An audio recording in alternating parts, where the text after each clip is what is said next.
All right, welcome everybody. This is CBSI presents Tales from Flipside number 5. I'm Dino, aka the Retro Pie Maker this week. So, everybody, introduce yourselves.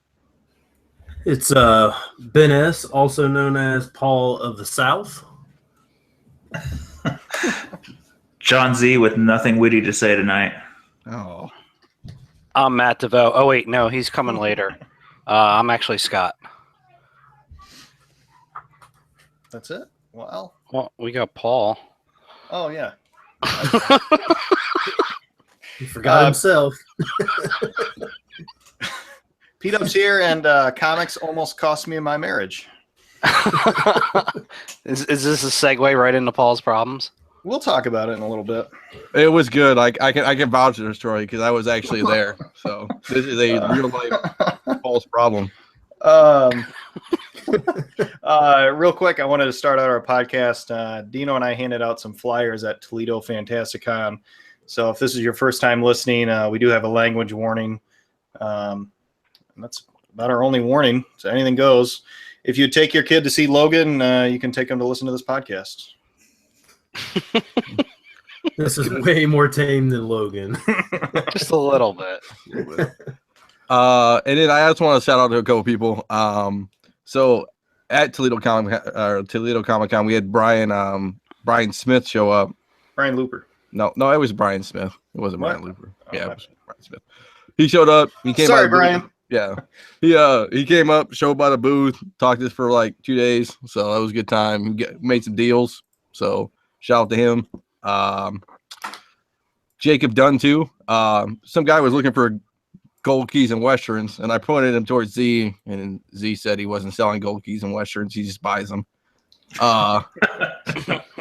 So Jacob Dunn actually he posted a link in I think it was Buy Sell Trade or something like that, and I gave him the guy's number, and they did the deal too. So just making deals when I'm not even there. So what can I say? I've done a deal with Jacob Dunn. Very stand up dude. Yep. Oh, for sure. And then I want to shout out 2 more people. Sean Weigarten. He our Forgotten 5 Comics. He brokered a deal. I can't get into the specifics of it, but it'll be a good deal for us, and more to come on that. And then Thank you, Sean. Yep, thanks, Sean. And then Steve LaPrade. I got a lot of feedback last couple of weeks about this retro pie thing. So I want to thank everybody, especially him, because I built one for him. We're having a little problem with it, but he's gonna ship it back and I can get it fixed very easily, hopefully. But no, I appreciate everybody's comments, and Yeah, keep the feedback coming. yeah, for sure. So And then I have a post ready to go on Flipside Google Plus. The artwork that Dino and I had on our flyers we handed out was done by a good friend of mine, Vivian. So I'm going to post that picture of the artwork and her email address if you're interested in having any original art done.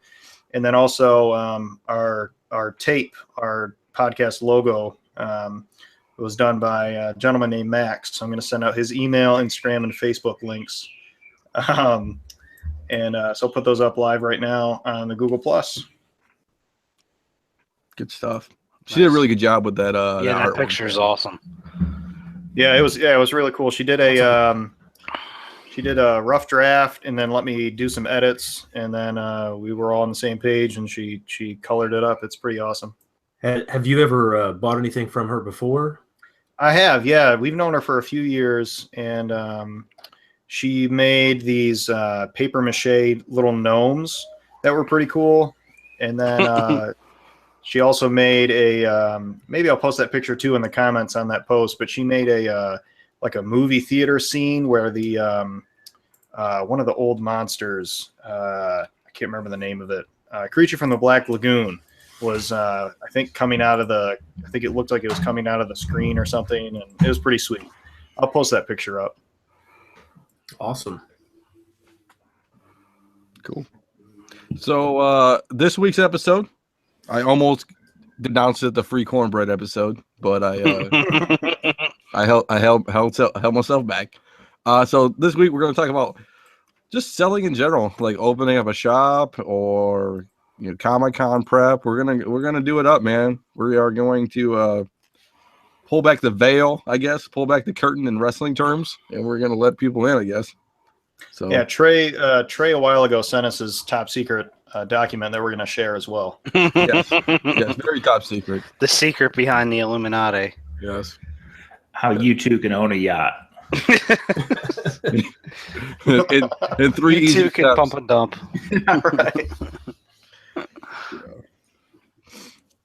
So, you want to lead it off, Paul? I guess you want to start asking the questions, or Yeah. So this question stemmed from a group of guys were talking about. I don't know. I couldn't find it. I'm sorry. Whoever asked this question, and my daughter's flipping out in the background. If you guys can hear that, sorry. But At least it's not my dog this week. right. Yeah, we could trade it up. the night is still young. Yeah, we could always flip. But anywho, so these guys were selling. They were asking us, what's the best outlet to sell, because we eventually want to do a brick and mortar. But their first question was kind of, is eBay really the best online outlet? And I know there's other places to sell, like Amazon, obviously. I mean, eBay, of course, Amazon. There's other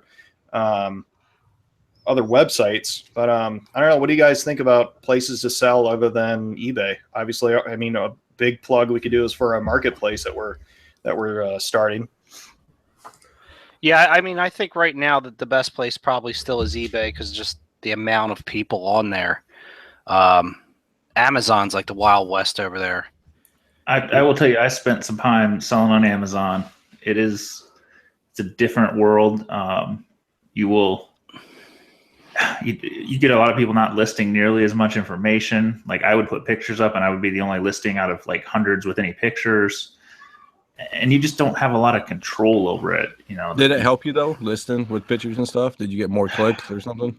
You can't really tell. And the thing is, you can't make your own listing. You've got to plug in where one exists, unless you pay a premium fee now. They did finally start that. So like, if you want to list a book and it's not on there, you're just hosed. I tried to sell a toy on there, and it wouldn't. No matter what I did, I reached out to one of our big Amazon guys in the group for help, and no matter what I did, it wouldn't let me list it unless I sent it to Amazon to sell. Don't they take a higher percentage too? If they've got to ship it, yeah. And I think their fees are a bit more. So yeah, I think it was maybe they wanted to plug it into like, we'll ship it to you in prime speed or something, but I'm like, I don't want to lose my item and then just have it sit there out in space. Yeah, and you can't combine shipping, and your shipping options are a little bit weird. Now, I will say certain items sell a little higher there. Definitely. Yeah, I was But about to not all ask, of them. what's the actual advantage to even putting it on there? I think you get a little Sell bit for higher. You get a little bit more of like the girlfriend buying market or family buying market, I think. But it's got to be the right books. I don't know that variants do as well there. I think classics and keys do okay. But I'll tell you, I did it for like a year and a half, and I maybe got 20 sales. I mean, I didn't go crazy on it, but Plus, it was slow. buying on there is terrible too. You never know what you're getting. If you're buying there, you need to research your seller. Even if you've got a lot of feedback, you got to look at their listing, read it, and go. But I will say, feedback there, you get maybe one feedback out of 20 transactions. Yeah, so if I was going to start, if I had a large volume with myself or a friend, I'd probably start on eBay. But let's talk about the marketplace as an option, because I don't think a lot of people know about it. Yeah, definitely on the main webpage. See, yeah, it's still pinned. And Ego has this post up basically saying, no setup fee, which is normally $50 through April 12th. It's a very good deal. Yeah, it's an amazing deal. And then there's an additional fee of 3% on sales, but that won't even start until June or July, I think. Yeah, I think June. June for May, for sales in May.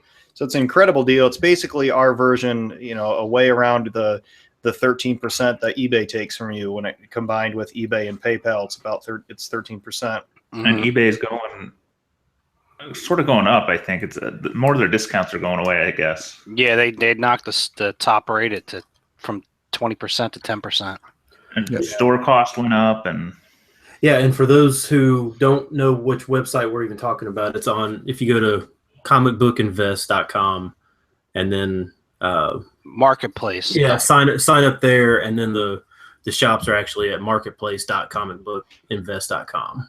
And I think do you just need a Google or a Gmail to log it to be a member of Google Plus? I don't know. I can't remember. It's been so long. If someone isn't a member of, so just go to Google. So Google Plus is kind of like Facebook, but we have our main page is Comic Book Speculation and Investing, CBSI, with our black and white logo. That's our main page with the pinned post to the marketplace to sign up. So look us up on there, and from there there's our Flipside page and stuff like that.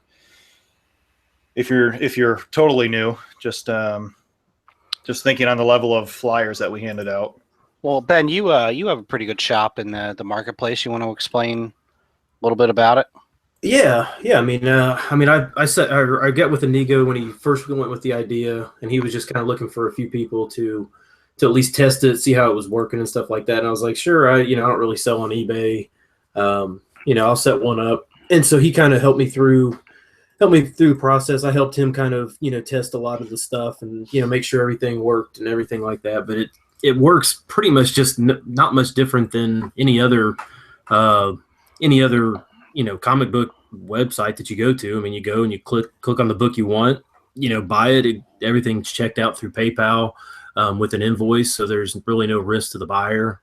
And Sean was saying on UD that just like you said, it's through PayPal. So if you're big on Instagram and people are leery of that, send them to your marketplace.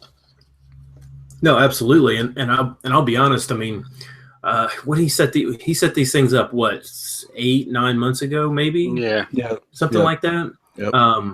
I don't know how many exactly different transactions. I've probably had 60, 70 transactions or so, and I'm not sure that I mean, there's been some people specifically from CBSI, but there's a lot of the names that I don't recognize at all. Yeah, most of the sales are people I'd never even heard of. Yeah, we're in the same boat.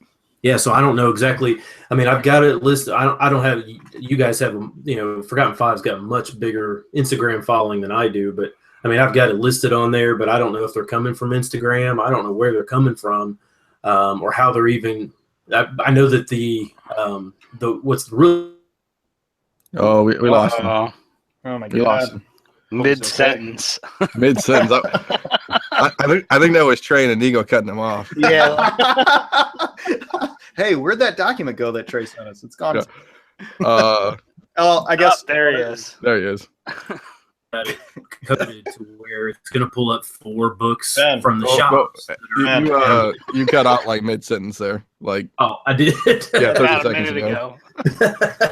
Can you hear me now? The last thing you said is you don't know where the people are coming from. Oh. Or whatever. Oh, boy, that was a long time ago.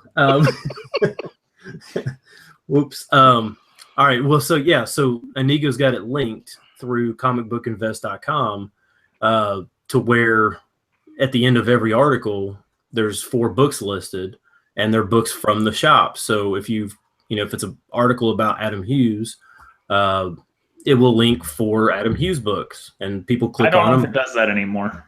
No, I think it still does. I think honestly, boys, I think that's where most of our, we don't know where people are. I bet you it's that. Like, people read the articles and they say, "Hey, I want to buy a book," and I bet you that's what it is. Could be. He turned it down some because they were giving flack for us saying it was pump and dumping to have it posted in the same article. So it's probably still there, but maybe not as aggressive as it was. I want a big like porn shop style where it's pop-ups all the time, like Adam Hughes pop-ups, like 100 pop-ups. I'll talk to Inigo about that and see what he says. The other thing about opening a shop, no matter where you open it, is if you get enough profits through PayPal. I don't know what the numbers are, but you run the risk of getting a W-2. No, a 1099. 1099. Oh, my bad. I know the numbers. I know the exact. W-2 you get from your employer.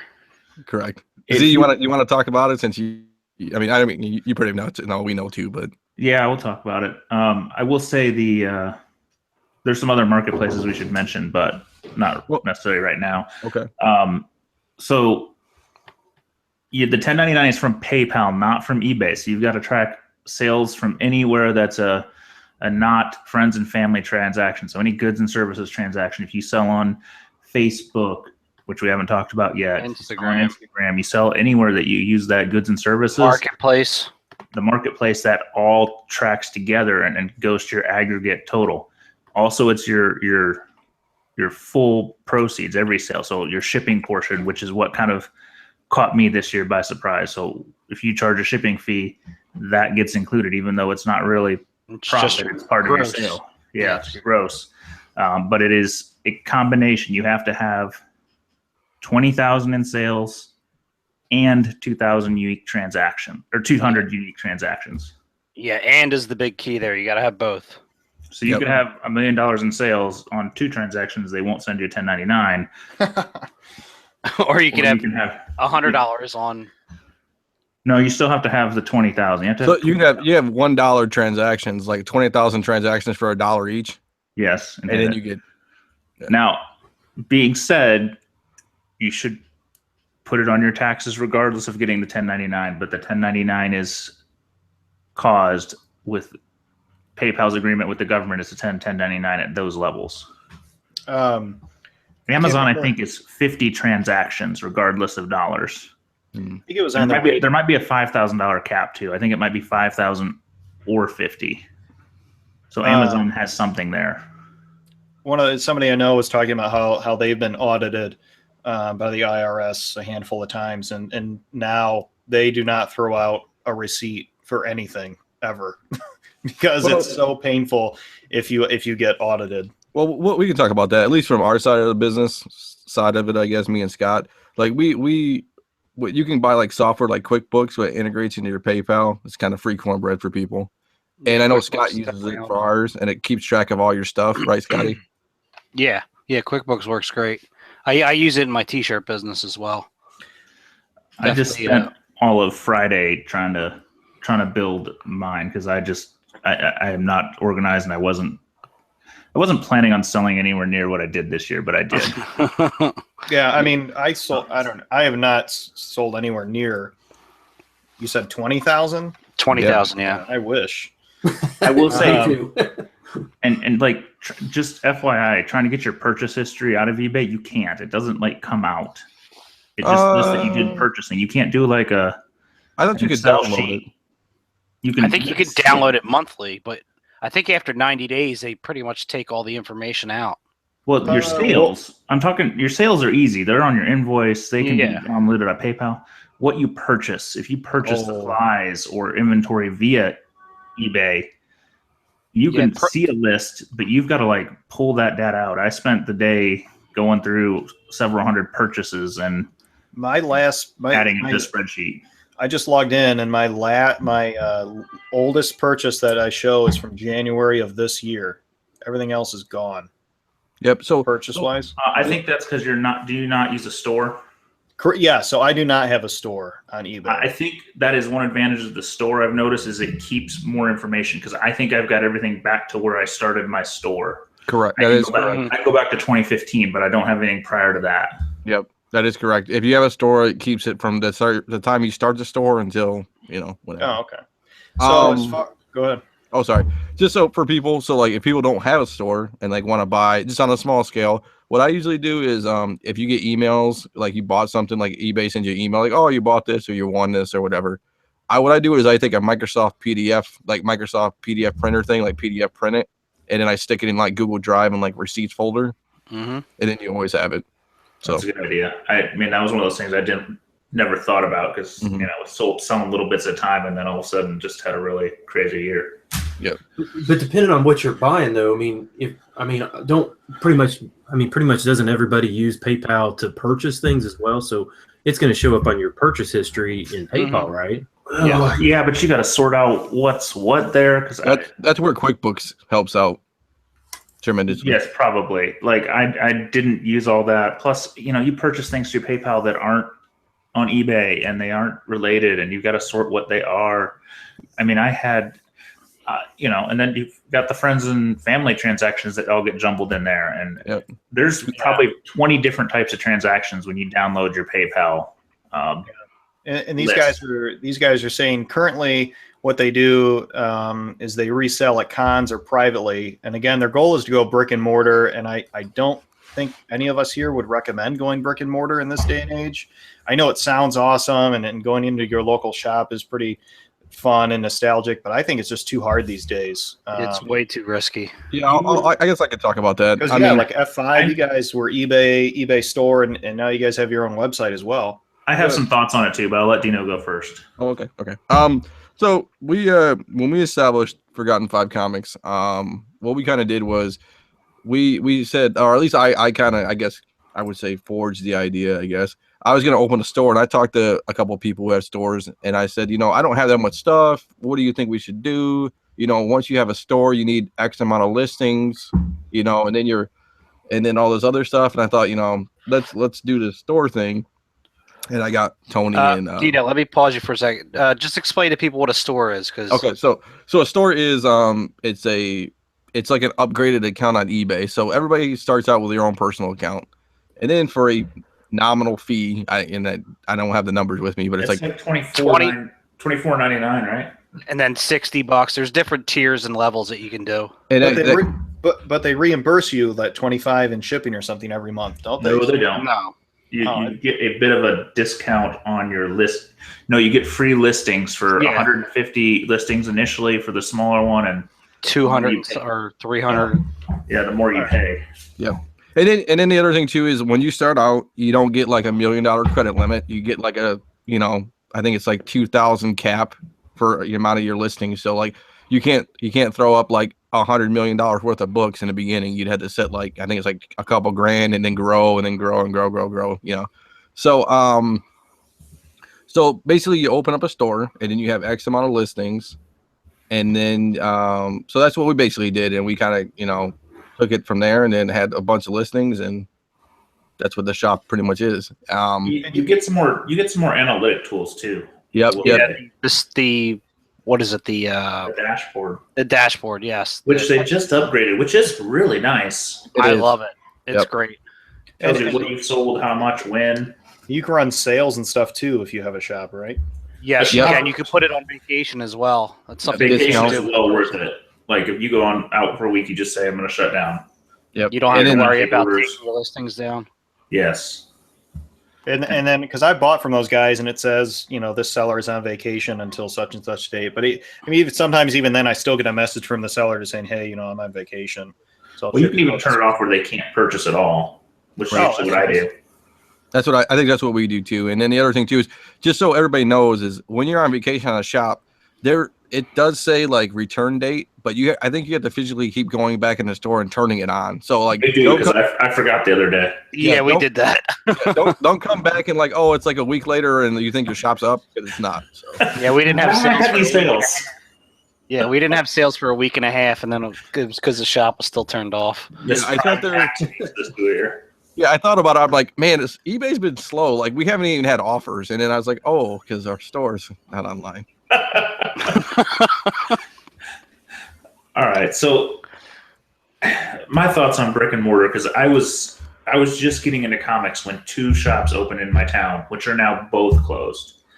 And I kind of talked to all those owners because I was really interested in it. I thought it was a cool idea. Not going to start one because, well, there are several there, and there's a bunch more in Indy, but half of those have since closed.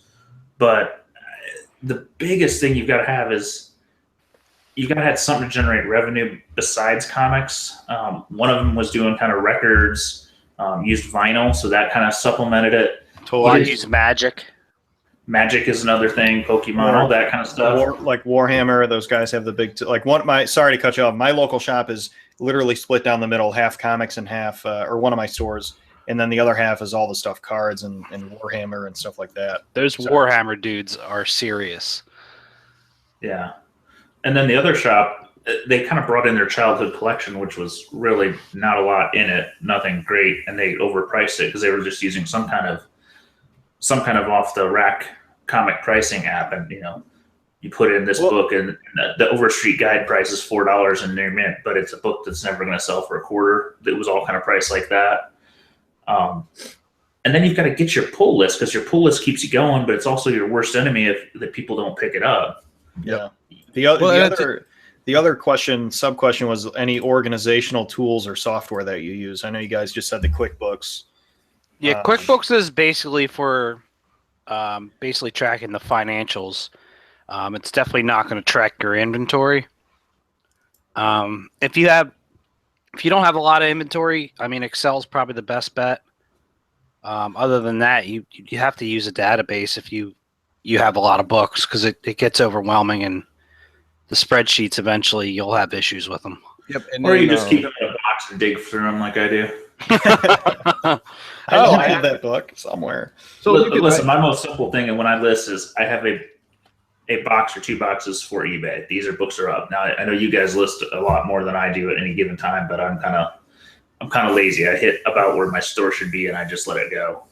Tony's our listing machine, so it's Yeah, awesome. he's a champ. Well, that's because it's freezing up there and he can't leave his house 9 months of the year. That's true too. Just don't tell him that. I don't want him to move. And then the other thing too is. Oh, go ahead. Oh, okay. So the other thing too Mike. is like the spreadsheet is like Google Drive's an amazing machine too. Like a lot of people I don't think know what. So Google Drive is like it comes on your Google account. If you go to drive.google.com and then log in, you have an access to like an online repository of all your files you can put in there, and you can access. It can be accessible anywhere, like on your phone or on your computer in a hotel room or anywhere like that. So not having it saved on your local hard drive is a good thing, and then it updates and it saves all your changes and you don't have to save it, and it's always up to date. So just throwing that out there for people. But make sure you save in multiple locations, Yes. just in case. Mm-hmm. And you can download the whole file after you get done to your desktop as a copy. And I mean, you can use it for stuff outside comics, like family vacation pictures, and they have basically every Microsoft Office application they have in Google Documents as well. Yeah, Sheets and Docs. Yeah, Google. It's really nice. Yeah, I really do like the Drive and the Google software. The Google Drive is really nice, but the guys also the guys who posed this question, and again, I'm sorry, I looked for it, I can't remember who posed it. These 2 guys who are looking into opening their own store and yada yada, but they asked, just in general, any other advice? Location. Yeah. Watch your overhead. Inventory sitting will kill you because you're paying half price on these books at a couple bucks a pop. If they're not moving, it's just sitting. If you move into dollar books, then you're still losing half. I still think even with a brick and mortar location, that you still have to sell on eBay. Okay, so I guess I can attest to that a little bit. So Big Ben's Comics, Detroit's own Big Ben's Comics. Everybody knows them, at least even in the Detroit area. So I read an article, I think it was like a year ago maybe. They still do I would say 60% of their business, 70% of their business is on eBay. And 30% a pull list. So I mean, wow. There are stores that don't, but they're established already. They have customers that have been there for decades, and they have pull lists that are several boxes every week that people religiously pick up. But if you're starting fresh, you don't have those subscribers, so you're going to have to buy books. You have to speculate like we do, which books are going to sell, which customers are going to come in. Is it kids' books? Is it Spider-Man? Is it this? Is it that? And there's so many things you can pick. Plus, is there another shop already in your area? I mean, what's your competition? I know I went into a small shop that has been here for 2 years that I never knew existed till I don't know if they paid for it, but there was an advertisement on Facebook for a sale. And I bought some books from them, and they had stickers still on the books from where they bought it. So guess where I'm going to go and dig next? Where they bought the books, which is it's a local antique shop. So guess where I'm go dig it. Yeah, you never want to reveal your sources. Yeah, so I don't know. I will say, I mean, I go to a lot of shops because I travel a lot, so I see a lot of different stores. And some of these stores they have to be thriving because, I mean, some of these stores have, 4, 5, 6 employees. So, I mean, it's not like it's just some guy that's just hanging around, on his retirement. I mean, there's people that are I mean, they're paying people's salaries and stuff. So somebody's got to be making decent money at it. Now, I would say that some of these stores I know, not necessarily eBay, but they do go to some cons and stuff like that to supplement and blow out some inventory that they probably wouldn't be able to sell in their stores. So that's another, kind of thought.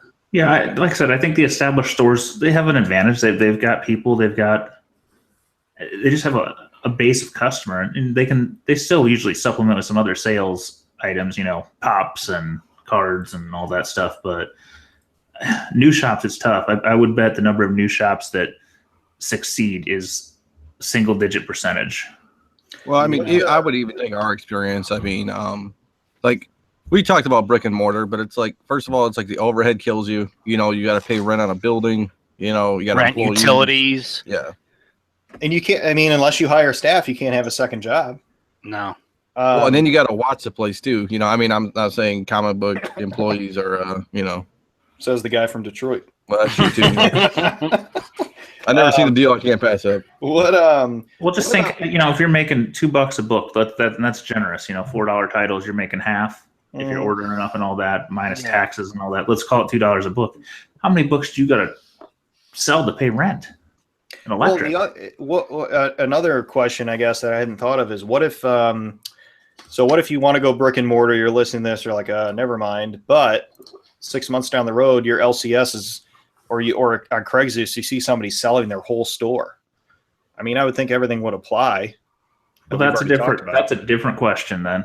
Do they have a customer base? Do they have inventory? Are you getting a good deal? Yeah. What are their sales like? If there were a shop selling out, that would be something I would have to at least think about, because I like the idea. I don't think I actually could do it, but if you were getting an inventory and they just weren't running their business efficiently, could you take that on a deal and make it go? But those are still the same questions. Or do they just have garbage books? Very true. Comic shop rescue, like bar rescue. Yes, I mean some people honestly aren't made to run their own business. It's not easy. There's a lot of factors you got to think about. Sometimes people don't even factor in all the true costs of running a business. Some comic people aren't friendly either, which is not a good thing when you want to. No, you have to basically eat a lot of shit when you own your own business. Well, and we can contest to that too. Like, we only opened an online business, and I wouldn't. Would you, Scott? It hasn't been challenging, but I mean, it's tough. I mean, dealing with people's not easy. Yeah. I will say that I also, the shops that when I do travel, that I tend to go back to, one are stores that will restock back issues, and two are trying to kind of think outside of the box as to either rewards programs. Yeah, we talked a little bit about that last time, I think. Yeah, I mean, just those type of things. But I think unfortunately, a lot of people that are starting these stores or whatever that are failing are probably not. They're just thinking, hey, I'm going to get X amount of books and I'm going to sell these books for this price, and that's what I'm going to do, and not thinking outside of the box of, hey, I could have a book once a week that is one of the price falling book contests or something like that, where the book, the price of the book falls every day or something until somebody buys it. They don't think like that. They think, oh no, this book's worth $800. I'm not asking for a penny less than $800. And that's a good point too. You got to engage people. Museum versus a place to sell. Yeah. People call it a museum, a comic museum, when they do that. Like when they price sell. I had an owner that, I was one of his better customers when he got keys in. Like he'd be like, "Come see what I got here. This is what I got on it. But for you, I can do this." Okay. I call my mom's house a food museum. Well, that's a whole nother story we can get into. Well, we're not ready Mike for Z is laughing there. Too many problems for one night. I do want to, before we move on to that subject, I mean, so let's think as a salesperson like I am. So, I mean, I make deals all the time, and like you said, Ben, if a book's $800, are you really going to, if somebody comes up to me and says, hey, Dino, I'll want to buy that book for $750, you think I'm going to walk away from $750 because I'm really on $50? I mean, yeah, that was I had that written down from the Unpressables. Trey was saying, that people are afraid to sell because they're not maximizing, because they think, well, 2 weeks from now or 6 months from now, it'll be worth $50 to $100. You can't think like that because 2 Nah, weeks from you now have it to could make be. It's not worth it. Even if it's going to be worth $100 more, well, I guess it's a different cares? thing if but it's Do you want to take that risk? Don't Yep, ever and- look. Don't ever look back. Yep, and in 2 Take weeks, the money and put it into something else. Flip it again. Make some more money.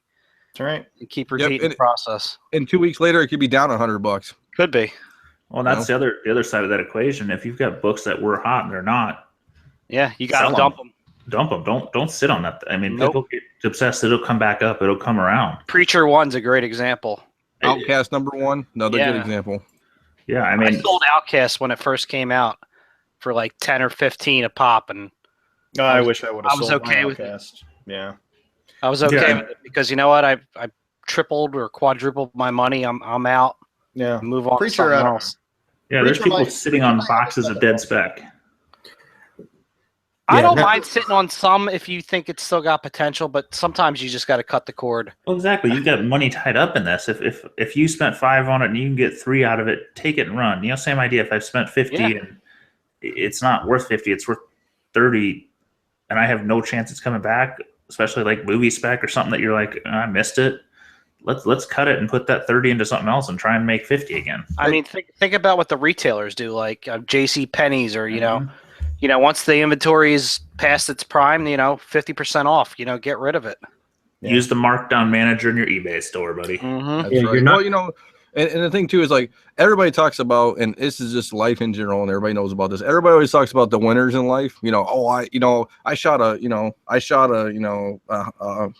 a 38 on a par 9 golf course, or I did the best, but nobody talks about the losses. It's always the good times. I went to a casino and made $1 million. Nobody talks about how you lost $3 million. Yeah, he's still in the hole. Yeah. Coy. So I mean that's almost like comics, like Coy. His stories are crazy. so I mean, and that's the thing too. Like everybody said, like, okay, so you're gonna take a loss on a book. Say you bought it at 50 or something, and it's you missed the window. It happens. It happens to us. It happens to everybody. Mhm. You missed the window, and it's down to 30. Sell it for 30, man. I mean, why? In 2 weeks, it'll be 15. Yeah. Exactly. Why do you hate yourself? Don't hate yourself for doing it. Just say, hey, I lost on this one. I'll just make it up next time. I mean, And learn from it. Remember Yep. it. Don't do it again. Now, Like, none of this, I do. none of this applies to the big store in Denver. So, because I watched a video of his this week about what his price philosophy is, and he said he will never blow out any item. If it's older, then it's worth more, and he'll never blow out items. Well, That but sounds like he's, a he's museum to me. moving so many new books, he doesn't care. I mean, he's moving so much volume that it's irrelevant. Oh no, I mean I'm just saying, just that idea of. And he's a tourist trap too, so he's selling on his name that he established for selling high. Oh, absolutely. That's not true though. He puts sales on his site. He does put sales, but he says he'll never blow out. Like, I think that the video that he was walking through the store, I mean, he's got, what do you say, 900,000 trade paperbacks or something? I mean, something ridiculous. And he's like, it just rows, and you're like, well, these are never going to sell. But he's like, I don't care if they ever sell. Huh. well, I mean, I picked up some deals from them. So I mean, I wouldn't say he put it on a deal, but they don't really update their pricing sometimes too. So Before, Yeah, there's always exceptions. I mean, there's Before- places that are just so big that it doesn't matter. before we are we good? Are we about to switch topics or no? Well, I I wanna got go all back- those. We didn't talk about several other marketplaces you can use. Well, all right. Well, this pertains to it, to the topic in general. The only one of the people that I think is fairly new is Ray Niederhausen. Sorry if I butchered your name, but he got a diamond account and has been doing pretty well. But he's in our chat right now, and he said that starting a comic business is tough in general, even at a low level. So I think he would agree that a brick and mortar is very, very risky. Yeah. I don't know if I could recommend it. The plus side, you don't have to ship. Yeah. True. I think if we start this conversation in our Google Plus, I'll try and tag Ray to give some advice to if the guys who brought this topic up in the first place are there, maybe they can chat. But what other marketplaces are you thinking about, Z? Well, I mean, okay. I mean, there's some ones that the CBSI shops I think are probably closest cousins to like Atomic Avenue or Comic Collector Live. Comic Collector Live, I was thinking. Okay. Don't give out all the sites, Jesus. No, those are just. I mean, they're just marketplaces. They're same as everywhere else. They're good and they're bad. Except when you buy from there, they don't ship the books. No, they're pretty notorious. There's no accountability there. Who have you not received books from? Atomic Avenue.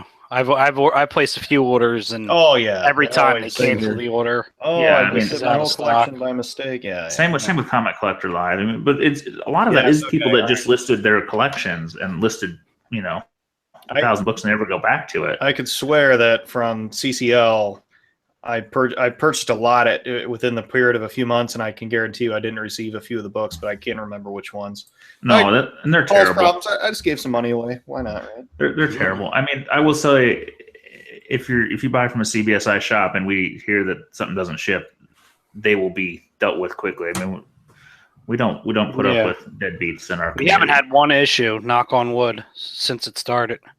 No, and that's why we have extremely aggressive vetting process. Agreed. If you but I mean, that's kind of the idea is somebody setting up their own kind of shops within the subgroup of a community. That's what those other ones are, all with no risk. But those are just anybody can kind of sign up and do it, and you see it. You see some people with terrible feedback. They don't ship. They don't do that. Mm-hmm. So same as eBay. Kind of look at who it is. Yeah. So we protect our members. So if you join the Google Plus and you're on the main page and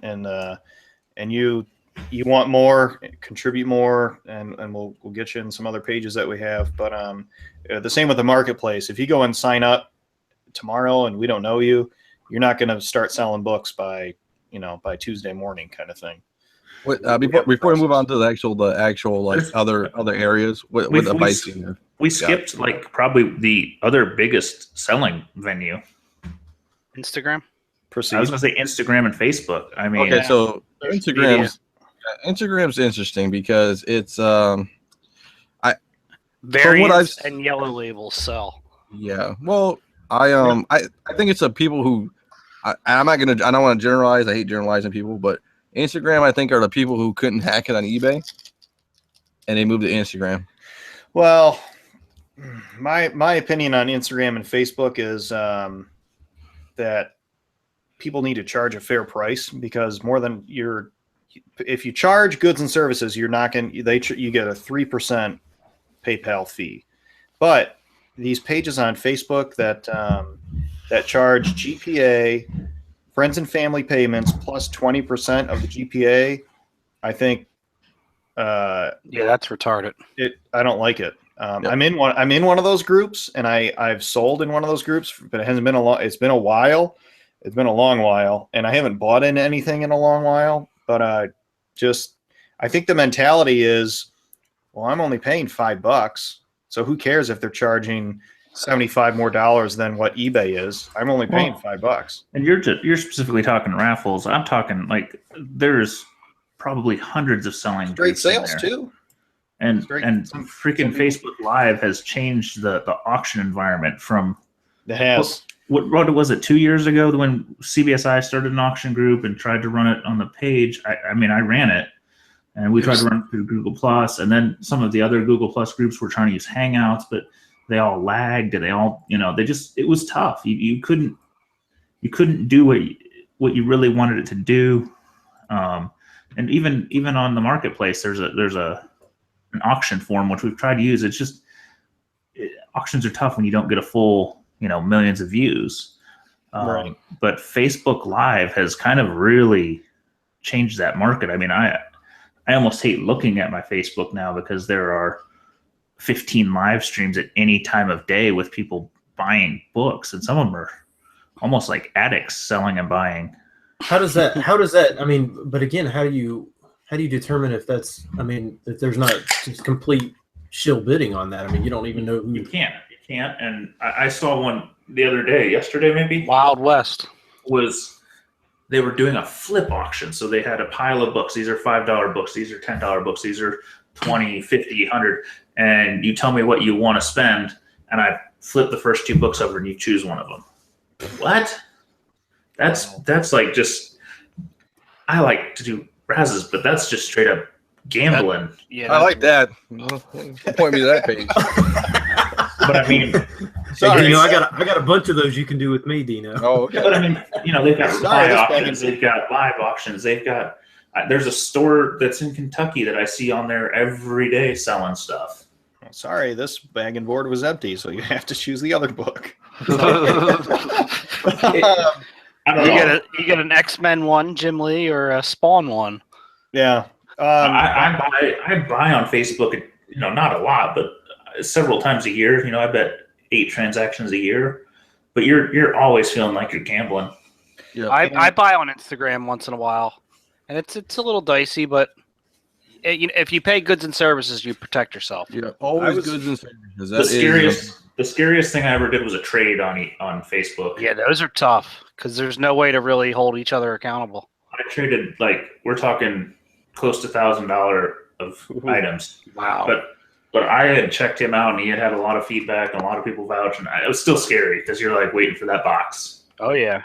I don't know that I would recommend that unless you are very comfortable with people. I was in another Facebook group that got shut down because it was figured out that they were scamming people in the videos. They were doing something. The timestamps weren't matching up.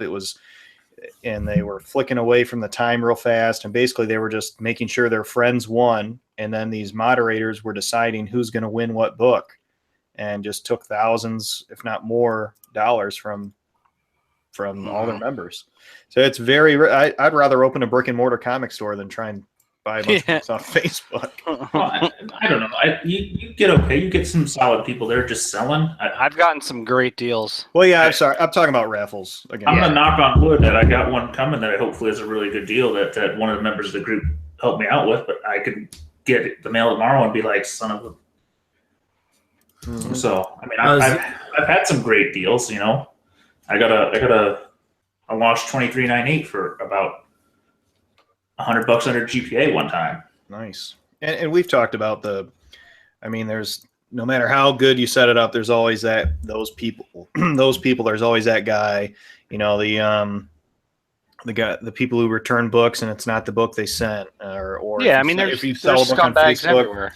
Yeah, you send it signature delivery and the box is empty, or all that, videotape yourself opening it, and just all the crazy stuff you have to do these days. It just, it makes the hobby, it sucks sometimes. Well, once money gets pumped in, then exactly that draws them in. Z, when you were talking about trades, to do a trade like that, I mean, didn't I see somewhere that some people will act as a third party middleman? I've seen some people do that. I mean, I think it's happened probably in our group even. I don't think it happens too much because most of us know each other, but especially get some newer members in, or even elsewhere, there are people looking to do that. Just because it is scary. If you're talking big books, all right, $20 books, you can take a gamble, but if you talk 500, 1,000, somebody was asking the other day about I think we were talking multiple $1,000 books. How would that work? So if I found a guy with my grail of Turtles #1 and for a trade, let alone if I had something to trade for that value, but you have to have somebody both parties trust, which is tough on its own. Hell yeah. Yeah, so I mean, you could use the Comic Collateral guys or something like that, and tell us about Comic Collateral real quick.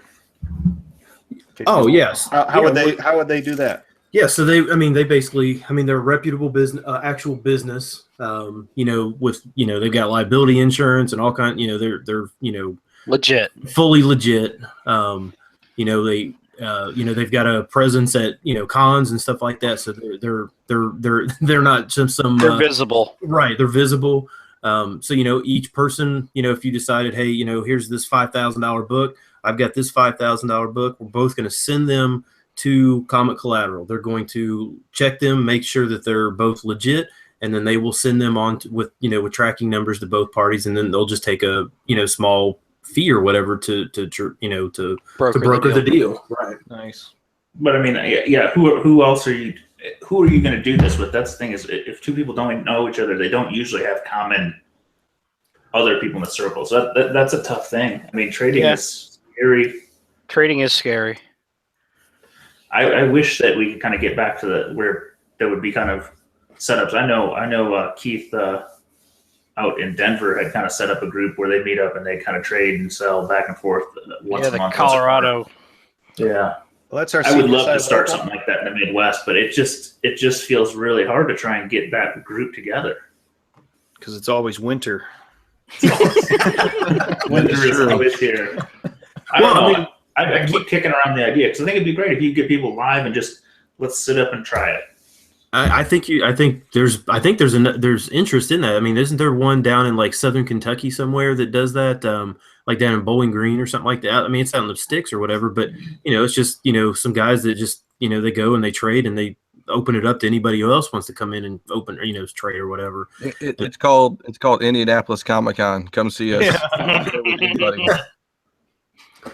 Yeah, but everybody there's trying to make money. I mean, I think if you set it up as a just rent out a Marriott ballroom, or not a ballroom, but like just a little meeting room or something. Be able to hold 15 a little banquet room, 15, 20 spots available or something like that. I mean, gosh, we used to do that with baseball cards back in the. I mean, they'd be at little tiny hotels all over the place. And that's how I can segue on that too, because I got Toledo Comic-Con. That's how they started. Me and Paul were talking about that last week. They started in like a little Marriott, guys, and now they're in like a bigger building at the CA Convention Center. So I mean, who knows? What that comes out of. Yeah, that was a blast. I don't know. Do you want to jump topics to Comic-Con stuff? I just have one last piece of advice. If you're opening up a store, you got to buy right, because that's pretty much where you make your money is when you buy. Don't ever overpay. Let the books walk if the guy wants too much. And that's huge. I mean, and I'll elaborate on that, because it's when you start being serious about this, it turns into a real business, and it's not fun anymore. Because when you go and can be fun. Well, yeah, I mean, I'm just saying from a monetary standpoint, because you could go buy a, we'll say a ASM 129, right, for like market value, and you're in for a PC collection. Like, yeah, that's cool. I'm gonna buy that, and it's gonna be mine. But when you're doing it for inventory for a business, you can't pay market value. You're never gonna make your money back. Well, I got a great story on that from the con last week. So, and this kind of is where you kind of got to look at both sides of that deal. Is had a guy come up, started looking at my wall book, saying, "You got a Hulk 181? No? You looking for one? Who isn't? What would you pay for a very fine reprint?" I'm like, I don't know. You'd have to see it, but if it was that high and that nice, it's probably a couple grand. So he keeps looking and comes back and he goes, "So I've got one in the car. I don't want to sell." Melted? Was it Sean's car? Yeah. Oh, God. So this was at day 2 into the con, probably 2 hours left. Goes out, comes back about 45 minutes later, because I guess it was crowded. So this con was supposed to do 5,000 over the weekend if things went well. It was a first time con. So realistically, I was going to think they'd do 3. They had 6,500 day 1. Like the fire marshal had to close it a couple times. Wow. That's impressive. And then day 2, they had close to 3. So, I mean, they cleared almost 10,000 people. It was huge. It was busy. It was crazy. I've never been so packed in. But he comes in back, and so I'm looking at it, and I've got another dealer happened to be standing next to me, and my brother was there, and we're looking at it, and I'm trying to give him a grade. To me, it looked like about a 5.5. Could win a half point up, a half point down, a few pressable defects. And the guy's looking at me going, "What are you going to offer?" And I'm sitting there going, what are the other dealers in the room going to offer? I mean, there were only a handful of dealers that really could move this, because most of them were kind of junk dealers. But there was probably 3 or 4 in the room, and I knew one of the guys probably was the other, dealer with enough money to do it, and maybe there were 2 others that could squeeze it out. But you've kind of got to be that guy that, where am I not going to lose this deal? Plus, this guy said he had a collection of bronze books that he's looking to move in the near future, maybe not today, but in the next 3 to 6 months. You don't want to be the cheap bastard that offered him 25% of market value. If you want repeat business, I'll go a little higher on that shot that you think I'm on it. So I actually thought about it pretty hard, and I gave him a number, and I called it. I was within 2 dealers offered him less. The other dealer offered him the same thing. He came back to me, said, I'll sell it to you. And I said, okay, I'll throw you another 25 and let's move on. Call me when you want to sell the rest. Nice. You know, you see, I'm not trying to hose you. Yeah. I mean, that's the big thing with us too. We're like, and I'll just finish this up. So, like us, that's what we kind of concentrate on. I concentrate on the customer service aspect of the thing. Like, if you really want a book and you're a genuine dude or a genuine girl, obviously, and really want a book, I'll always make a deal with you. I hate to be the Robin Hood of comics, but I rather give it to somebody who actually wants it than some dealer who's just trying to, 10 minutes later just turn around and flip it. You know what I'm saying? So yeah. If you work a deal and you come back to that booth and it's up on the guy's wall or whatever, sends a message, I think. On the Dino positive side, I kid you not, I saw a post on Facebook yesterday, I think. Yesterday morning I woke up and somebody commented on the con that me and my brother were at and told the story of us making a deal on a book for him. Huh. And he got 2 PC books out of the deal and he bragged on Facebook. He didn't use our names or anything, but I was like, oh, you did good. Dino, is your website back up? Shortly. Jesus. I know, dude. Sorry, man. We put your name everywhere. I know. Sorry, we were going to talk. So talking about Comic Cons in general. We were going to kind of, I don't know, maybe go A to Z as far as like pre-con prep, and what to do if you're getting ready for a con and blah, blah, blah. So maybe we should post some pictures of our setups later when we get done. No, because then people will copy it, and then I can't have a kill room, as I call it. You're the killer. Yeah, I know. Shake their hand and block the exit, right? Pretty much. You guys had like twice the space we did at ours. Oh my god.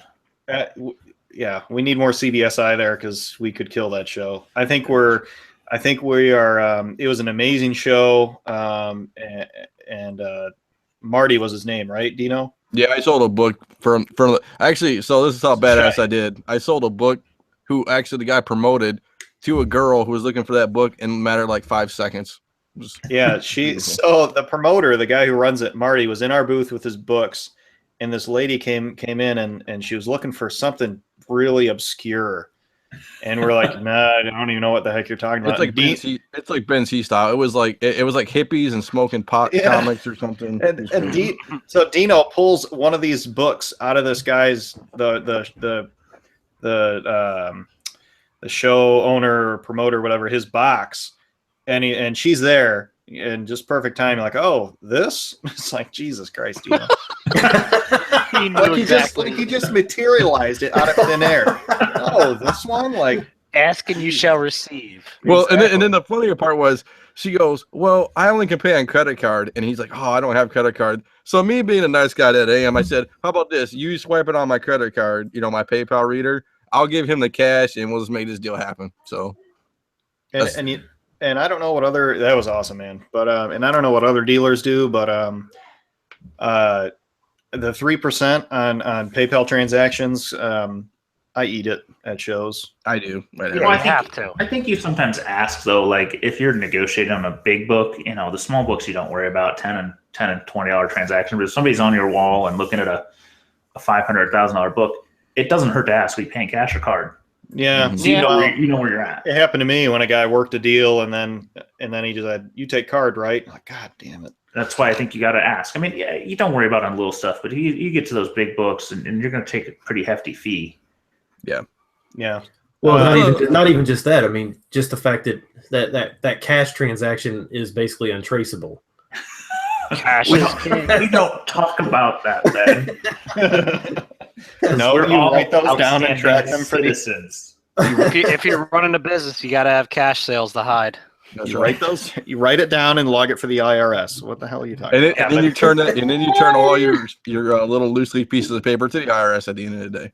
Yeah, exactly. I tell you what, though, having that little PayPal, what is it, the PayPal swipe or Yep. Or Square. I know Comic Collateral guys got me on Square too. So Square or PayPal. whatever it is, those are worth having because And they're I would have free. lost quite a few sales not having them. And people will just get to the end of the day and are like, man, I want to buy that, but Here's the bottom line with people. You need to have that impulse. Like they need to be like, okay, I can have that book and I can have it right now. And if you don't have that credit card reader, you're definitely going to lose sales because you give people 5 minutes to think about it. They might say, you know what? I don't need that book now. Yeah, when they're thinking, if they don't see all of your PayPal signs that are all over the place, and they're thinking about a book, you say, well, we take card too. Yep. But it does work on the flip side for the buyer. They got that cash in hand, and that dealer wants to make a sale, and they're holding that cash. It's a good plus for them. you as the seller just need to be prepared for the buyer not to be ready. Because I mean, I don't know how many sales we made at IndyCon last year on the swipe. Oh, dude. I mean, me and Z can talk about this because we kind of started the whole IndyCon thing together. I think me and you, right? Yeah, we lost a ton that first year because we both were going to bring it and we both forgot. Yeah. So, well, we can definitely get into that in a little bit. Yeah. Well, a tip. Yeah, we can get in that. I was going to talk about pre-con prep stuff, but real quick, let's talk about pre-con prep stuff, and then we'll get down into it. Yeah. Before I forget about the PayPal swipe, though, with the PayPal Here or PayPal Now app or whatever, you don't need a swipe. You can punch in their credit card number. But yes. Yeah, Paul's problem was his phone wasn't cooperating. Paul's problem. Yeah, that goddamn swipe thing. I'd have to tilt it at a certain angle, and I wanted to rage smash my phone. It was a Rube Goldberg setup, man. It takes more time, and we had the open layout, and we'd have people everywhere. If I had to type it in, I couldn't have done it. Yeah, it does take time. But with the first thing we have for pre-con prep is organization and pricing your books. Please don't have dirty bags either. Yes. Come on, man. That means it's vintage. All the hipsters want to buy it. I'll tell you what. I will not look through a box that's all dirty. Like I'm not going to do it. If you don't have your stuff organized and it's not like at least not dirty, I'm not even going to bother. The smoky cat piss. I bought 2 or 3 small lots for this show, and one of them was, it was old bags, but they were at least clean. The other one I bought, and they were the nastiest bags you ever seen. I didn't look at them close when I bought it, and it was a deal Dino sent me to, which thank you. I made some money on it, not a ton, but I did all right. It was some stock. Yeah, you don't worry about that. I always give you good deals. I had to rebag freaking 3 long boxes of books. That takes time. Z, along that avenue, you sent me to a deal. Oh yeah. From Facebook, and this lady was local, and I go to her house, and she smokes in her house, and she has rescue cats. So the double whammy. The double whammy smoke. I mean, unless she used it as a bathroom herself, smoking cat piss. Possibly will be this. Exactly. We're on these books. And so my wife a while ago bought like a ozone machine, which she used for like after fires and stuff to get the smell out because her parents smoke in their house, and we bought it for, I don't know why. I bought it because she wanted it. And so I used it on these books and I think it goes for like 120 minutes or something like that. But I blasted these books at least 3 times, and it got the smell out. And I put them in my boxes and sold them. And some of the trades that I had were those as well. And I mean, I didn't just blast them with this machine and then put them in a box. I tested them myself. I gave them the sniff test, but it was good. So I mean, you can buy books, you can bring them back to life from down there. But I agree, bags and boards that look nice, sell your books. You got to look presentable. And I want to bring that up too. I want to talk about Paul. Paul has. I know Paul's going to do Paul's problems, but I'm gonna talk to him, and we're going to talk about how he labeled and organized his books, because he made my books look like absolute dog shit. The way, and it was the best thing. And Paul, I'm going to copy your idea once you talk about it right now. And I told Scott about it, so it's awesome. Yeah, we're already on it. Yeah, Paul's problems are littered throughout this episode because you can't take me to an event without something going wrong.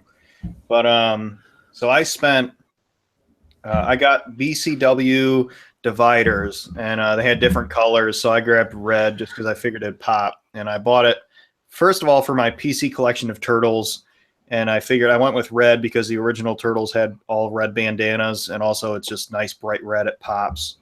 And I bought, I can't remember, maybe 200 or something. I can't remember for sure, but I bought them for my PC and then also to set up for this con, because I learned from Indy that your books need to be, you need to know where your books are for when someone comes and says, do you have any G.I. Joe, or do you have any whatever? So I did this, and I labeled. So I bought a label maker as well, and on these BCW dividers, I divided my books by type. So I had Batman, Catwoman, whatever, and then afterward, I labeled them on both sides because I didn't know how the con was going to be set up. Because if I'm behind the table, then all of these dividers just have a white box, so I don't know what they're looking at. Do you have any Batman? Somewhere. So I labeled it on both sides. So that's a free good idea tip. And then also when I was all done, the day I was loading up for the con, I brought them down to my living room. I laid all the boxes out, took all the lids off, and I moved all my books around so they were in somewhat alphabetical order as well. And I can post some pictures of those, but it looked really nice. The red really popped, and the Paul's problem. I started off the podcast that it almost cost me my marriage. Was I put a lot of time into sorting these books. I put too much time. You probably lost money and time. Well, maybe I took some vacation time, so probably. But the thing is, you would have spent that time doing it anyways. I would have, but let me ask you something, Paul. You put all the time and effort in, but did it pay off? Absolutely, yeah. I was just gonna say, I put a label on every book. Dollar boxes. I put a sticker on every book. I put my initials, PW, and then I put a cash sign. And some of them I had $1, some of them I had blank and filled in. But I did that because it's just, I don't know, because I'm anal retentive like that. But also because if I go to Indy or another show and I set up next to you guys, and someone grabs a handful of my books, and then a handful of Z books and a handful of Dino books and goes to check out, you know whose books they are. Yep, that's a big thing. That's another big help. But as far as my marriage goes, like I took two vacations and just rolled it into a long weekend to prepare for this con, and I still didn't get all the way prepared. I had a long box of Spider-Man that I didn't get to price, but my wife was pretty upset. I mean, she was saying, she was exaggerating, but she's like, yeah, I didn't see you for 3 months because you're getting ready for this con. But we're expecting a baby in June, so some extra help is needed and things like that. So I totally understand where she's coming from, and I can't give her enough credit for bearing with me. But it definitely paid off, Scott, because I made a lot. I made as much money in day one that I thought I'd make the whole weekend, if that. Nice. And I put it towards, I paid next month's rent. I still have money left over and stuff like that. So if you put the time into it and you get a good spot at a good con, it'll definitely pay off. I can post links to that BCW dividers and the label maker that I got, but it was great. People found what they needed right away. It wasn't, where's this? It was. And then it came to Dino's side of the table. I was like, what the hell is this shit? And then walked away. But honestly, pricing is a very big thing because you don't. It's a huge project. You don't want to have to talk like, how much is this book? How much is that book? And you got to remember it. And if you're not there, then if somebody's watching your booth, they're not going to be able to tell how much it is. Yeah.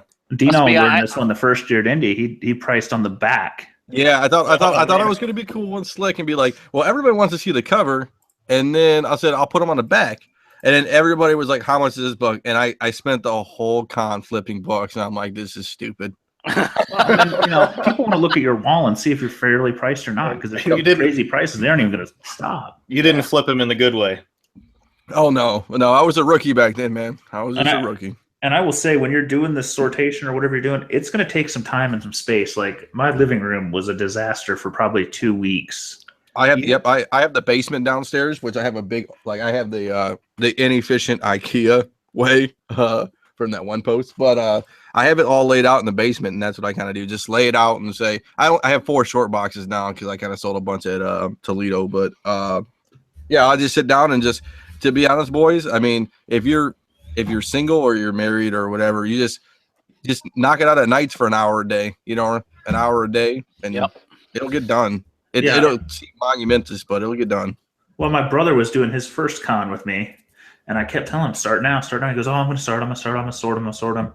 And he didn't have it already. He didn't have everything priced. He was still pricing last day, and he didn't organize his dollar boxes the same way. He had some organization, but not much. Like this is the manufacturer, but not an order. I did mine. I've done it different ways, different shows. This time I bought 3 new collections of a couple of long boxes each. And I put all the nice stuff out, so if you're going to price it as a wall book or above, I pull that out and set that aside. If I'm going to do it as like a $5 book, you put that in a pile. If you're going to price it as dollar books, okay, put that in this area. And then you got to sort them somehow. If you don't sort them, you're going to lose some sales. How do you sort your dollar boxes? I did it just pure alphabetical or rough alphabetical this time. I do alphabetically too on mine. And the guy I got them from, he did, and I'll even tell me I got some boxes from Joe Yang, and he had them already alphabetized for me, and had like the cardboard setup, but not the BCW ones. He made his own and had A, B, C, D written on it. So signage is a big thing too. Let's talk about that too. Yeah, I had people come up to me and like, do you have any of this? Yes, and there were like people looking for a specific issue. Yeah, I have it. And I like the a little overboard too. Like I didn't go issue and then all this necessarily. I would just at least get them in the A's or near the right spot sometimes if you're in a hurry. Yeah, I want to say real quick on that. Good luck. I mean, props to you for pricing your dollar boxes. Mine were mishmash still from. I don't price. Sorting them. I didn't sort my dollar boxes because I just did that as thrill of the hunt. Here's one long box and one short. Well, I had a lot of runs too, partial runs. So like one of the collection Dino had pointed out to me had like a partial run of Animal Man and all kinds of these weird books. So people find one and they're like, oh, there's another. Mm-hmm. And as you guys have seen in the past, I price mine to incentivize bulk purchasing. So I like to buy $5 books and get 1 free, buy 10 and get 3 free. The second day of the con, I did like buy 20, get 10 free. Well, let's talk about that too. And then they see one, they see another. Ooh. And next thing you know, they're like, well, then I may as well buy X more. Yep. Yeah. Dino's trying to hop on a topic, but I had one last point. Sorry, man. I wanted to say calling house. Yeah, that's fine. No, so dollar bins for me were just mishmash, but I had miscellaneous, which weren't big enough to really give a label. So if I could go back, I would have labeled my miscellaneous by alpha, or I would have alphabetized my miscellaneous. And then after that, I did like Batman and stuff like that. I've seen people that do that instead of putting like miscellaneous A, miscellaneous B, they'll put it behind Batman. If it's brave and the bold and all that, at least it's in a letter. Hey, I got Batman. The B's are behind it. All right. Yeah. So I mean, there's many different ways to do it. But sorry, Dino. No. I just want to continue on. This is good stuff. I want to say the other thing too is like when you split books or you're splitting a booth with people. And we do that. We do it at Indy, and I know the Z do it this year. Yep. And the Z boys do it together. Is label your books and know where your books are at all times. Because when people grab and try to check out at your booth, you need to know really quick. You can't be sitting there for 15 minutes trying to figure out whose book's who and stuff like that. I know we kind of came up with this book? What box did you pull it out of? Yeah. And then the Indy way, we kind of do it in Indy is we always put initials on all our books, so we all know whose books is what. Because you have multiples or duplicates and stuff like that. So that's a little tidbit for people. If you're sharing booths and stuff like that, is initial your books. So, we do I think, what is it, Paul Avery label, I think. And then put our initials and a dollar sign and write the number in. But there's other people. Dot. Dot. You can do a dot and put your initials in the number, Yeah, just have it so you can separate. Like the dollar bins, I never label. And usually, like Mike and I, we're like, they took most of them out of yours. I'll give you 25% of what they just bought, or you guesstimate. I don't care over $1 book, but with your regular stuff, be sure you know what you have. Correct. That's the other thing too. Is like we do really well at indie, and knowing what you have is a big thing too. Because if somebody comes up to you and says, "Hey, hey Z, do you have you have a spectacular Spider-Man," and you don't know that, and then you got to go look. And you're like, I don't know if I have it or not, and then they walk away, and then you find it. That guy's gone. He's not coming back. Yeah, I lost a couple sales this year because I had so much new inventory. I didn't remember a couple books. It wasn't anything killer, but still, like, I'd flip through the box later and go, crud. That goes back to that impulsive sale. Like, you got to get them before they have time to think. Yep. Do you have any 70s horror books? No, I don't know any of those. And then I look and go, oh, hell, I have 4 or 5 right there. Did you guys set up your table like you did at IndieCon last year, where it's that open concept where people could go up to the wall and stuff? Yep. That's my new way, man. What I do is this. I guess for me and the way I sell is totally different from everybody else. But I like the interaction between people. I like people coming right up to my wall and seeing what they got, not like a barricade where I got to go grab a book or something like that. I want them to be it does in feel my standoffish. Yep. I wanted to be in my booth. I'm gonna shake their hand. I'm gonna say, "Hey, man, what are you looking for?" And I'm gonna, I'm gonna start to sell right then and there because I'm gonna get them comfortable. And then, well, I tell you what, I gotta point to that. Like, both booth design though is important because what type of booth? Like indie, they do the cubes, and everybody's got outer walls. This one I was at, they just had you were all next to each other, so it was a row of like 10 of us. So if I set up with a table in front, I only had 10 feet. If I set it on the side, I had to have my books facing each other as opposed to out. So I would have 2 people in there digging, and then I'd still have people walking back and forth. It was tight. So take that into consideration. I mean, I liked the setup still so people can look, but man, our booth was tight because we didn't have a corner. Well, yeah, we had a corner. Sorry. Yeah, no, we had a corner, and then we had an artist next to us who kind of registered late, so he didn't have any books next to us, which was awesome. So we could like move out a little bit if we wanted to. But I do. So I guess for me, the way we lay it out kind of is the wall's always on the back, and I put the tables on the side, and then it depends how many people are in the booth and how many times you're splitting it. But that's how I kind of do it. So it's like a big U shape. That's what I kind of do. So talk about the remember though, you don't. If you have an open U shape, you may not have anywhere to sit. I mean, I stood up 10 hours times 2 days and was just constantly moving around because you're always in the way. Well, I guess Paul was kind of talking about this. Indie's a little bigger venue, so it's not going to be as problematic for us. But know your venue is kind of where I'm at. Correct. And then so I know Paul kind of didn't want to cornbread this out, but I'm going to cornbread it out anyways. It's all good.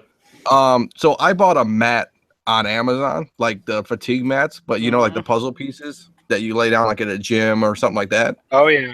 And I threw it I throw it down. It's like $20, and me and Paul, it helped tremendously. I mean, your feet still hurt, but it's not like you can't walk the next day. I could say because I have one for my my t-shirt business.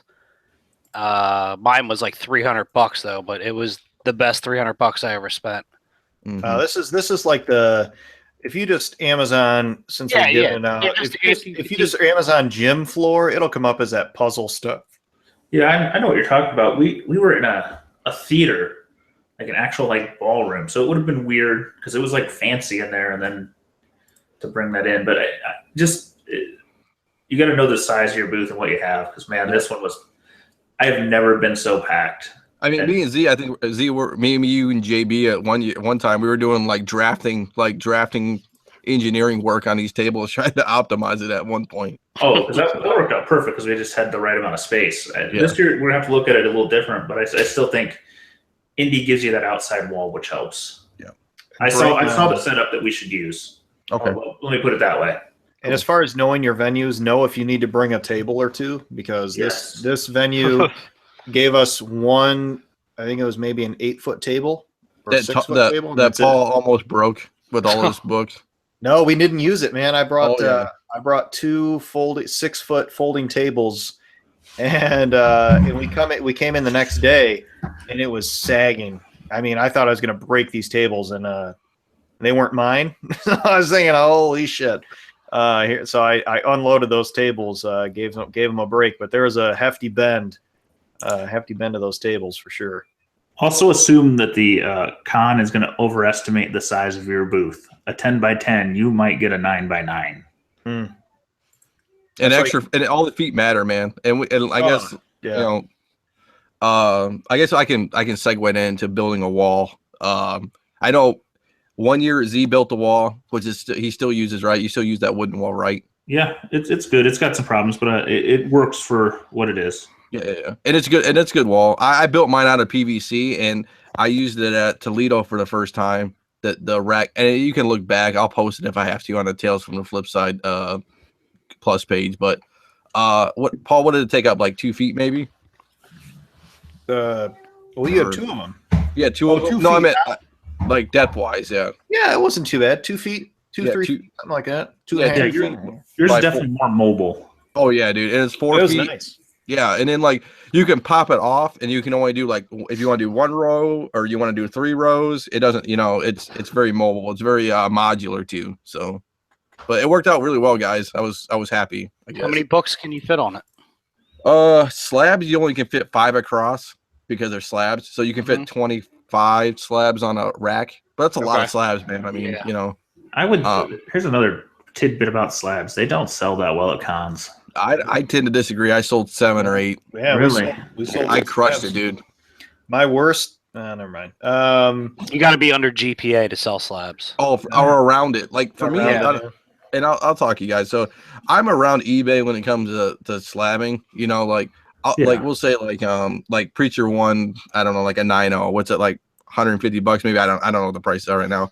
Like $150. I'll be at like 140, 130. I mean, but I bought it low. I mean, it depends if you bought it low or not. Yeah, if you got slabs that are competitive, they'll look. But man, it's tough because they take up a lot of space. You got to give them the handshake, man. The handshake, and you say you really want that book, man. Yeah, how many raw books can you fit on your wall on the same row versus the 5 slabs? Probably. How many, Paul? How many would you like? 10? What'd you say? 5 slabs? Yeah. Yeah, 9 or 10, 8 to 10. Well, and that's kind of like how it depends how if you want to show the full cover, if you want to have them overlap a little bit. We overlapped them a little bit. Here's another note: is be able to adjust. We were at that con this week, and it was so crowded. We didn't, we'd set up, and we had our slabs kind of inside in a box, and we had some on the wall. But we had a box inside towards the wall, and nobody looked at them because they weren't visible. So we kind of flipped it that next day and put the slabs sticking out into the aisle almost, and people look through them like 10 times as more often. We had slabs in the boxes, and people, I don't know if they knew they were there. I mean, I sold some out of my box, but it just seemed, I don't know. I know. I told him, Paul. Yeah. I said, hey, I got slabs on the wall, and I got slabs right here, and I pointed right next to the table, like right next to the wall. I had the table right next to the wall, and it was like right there. So I like to dummy proof label on my boxes. I will put this has it in I made some really nice signs this time, said like what kind of books were in them, what the prices are. Signage is huge, man. It really is. I'll label this one trades or sets. I killed it on sets this time, but I think it's just because it said that's what there were. People were looking for them. Oh, I need those. See, I think I was gonna say, going back to where you're saying that you don't think slabs sell as well, I would just say that I think that's probably just because raws tend to.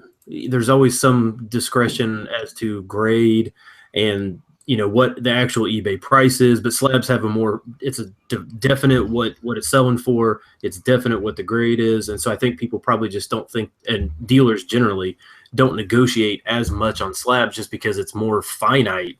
Wow. Raws, there's that playroom of like, yeah, it's probably a 9.4, maybe it's a 9.6, but yeah, I'll sell it to you at the 9.2 price just to move it. But if it was a hard 9.6 or something like that, you're gonna be like, no, I know what I can get for it. Well, and I heard too, a lot of people, at least when we went to Toledo Comic Con, me and Paul were like, I want to read it, I want to flip it, I want to flip through it. That's the other thing.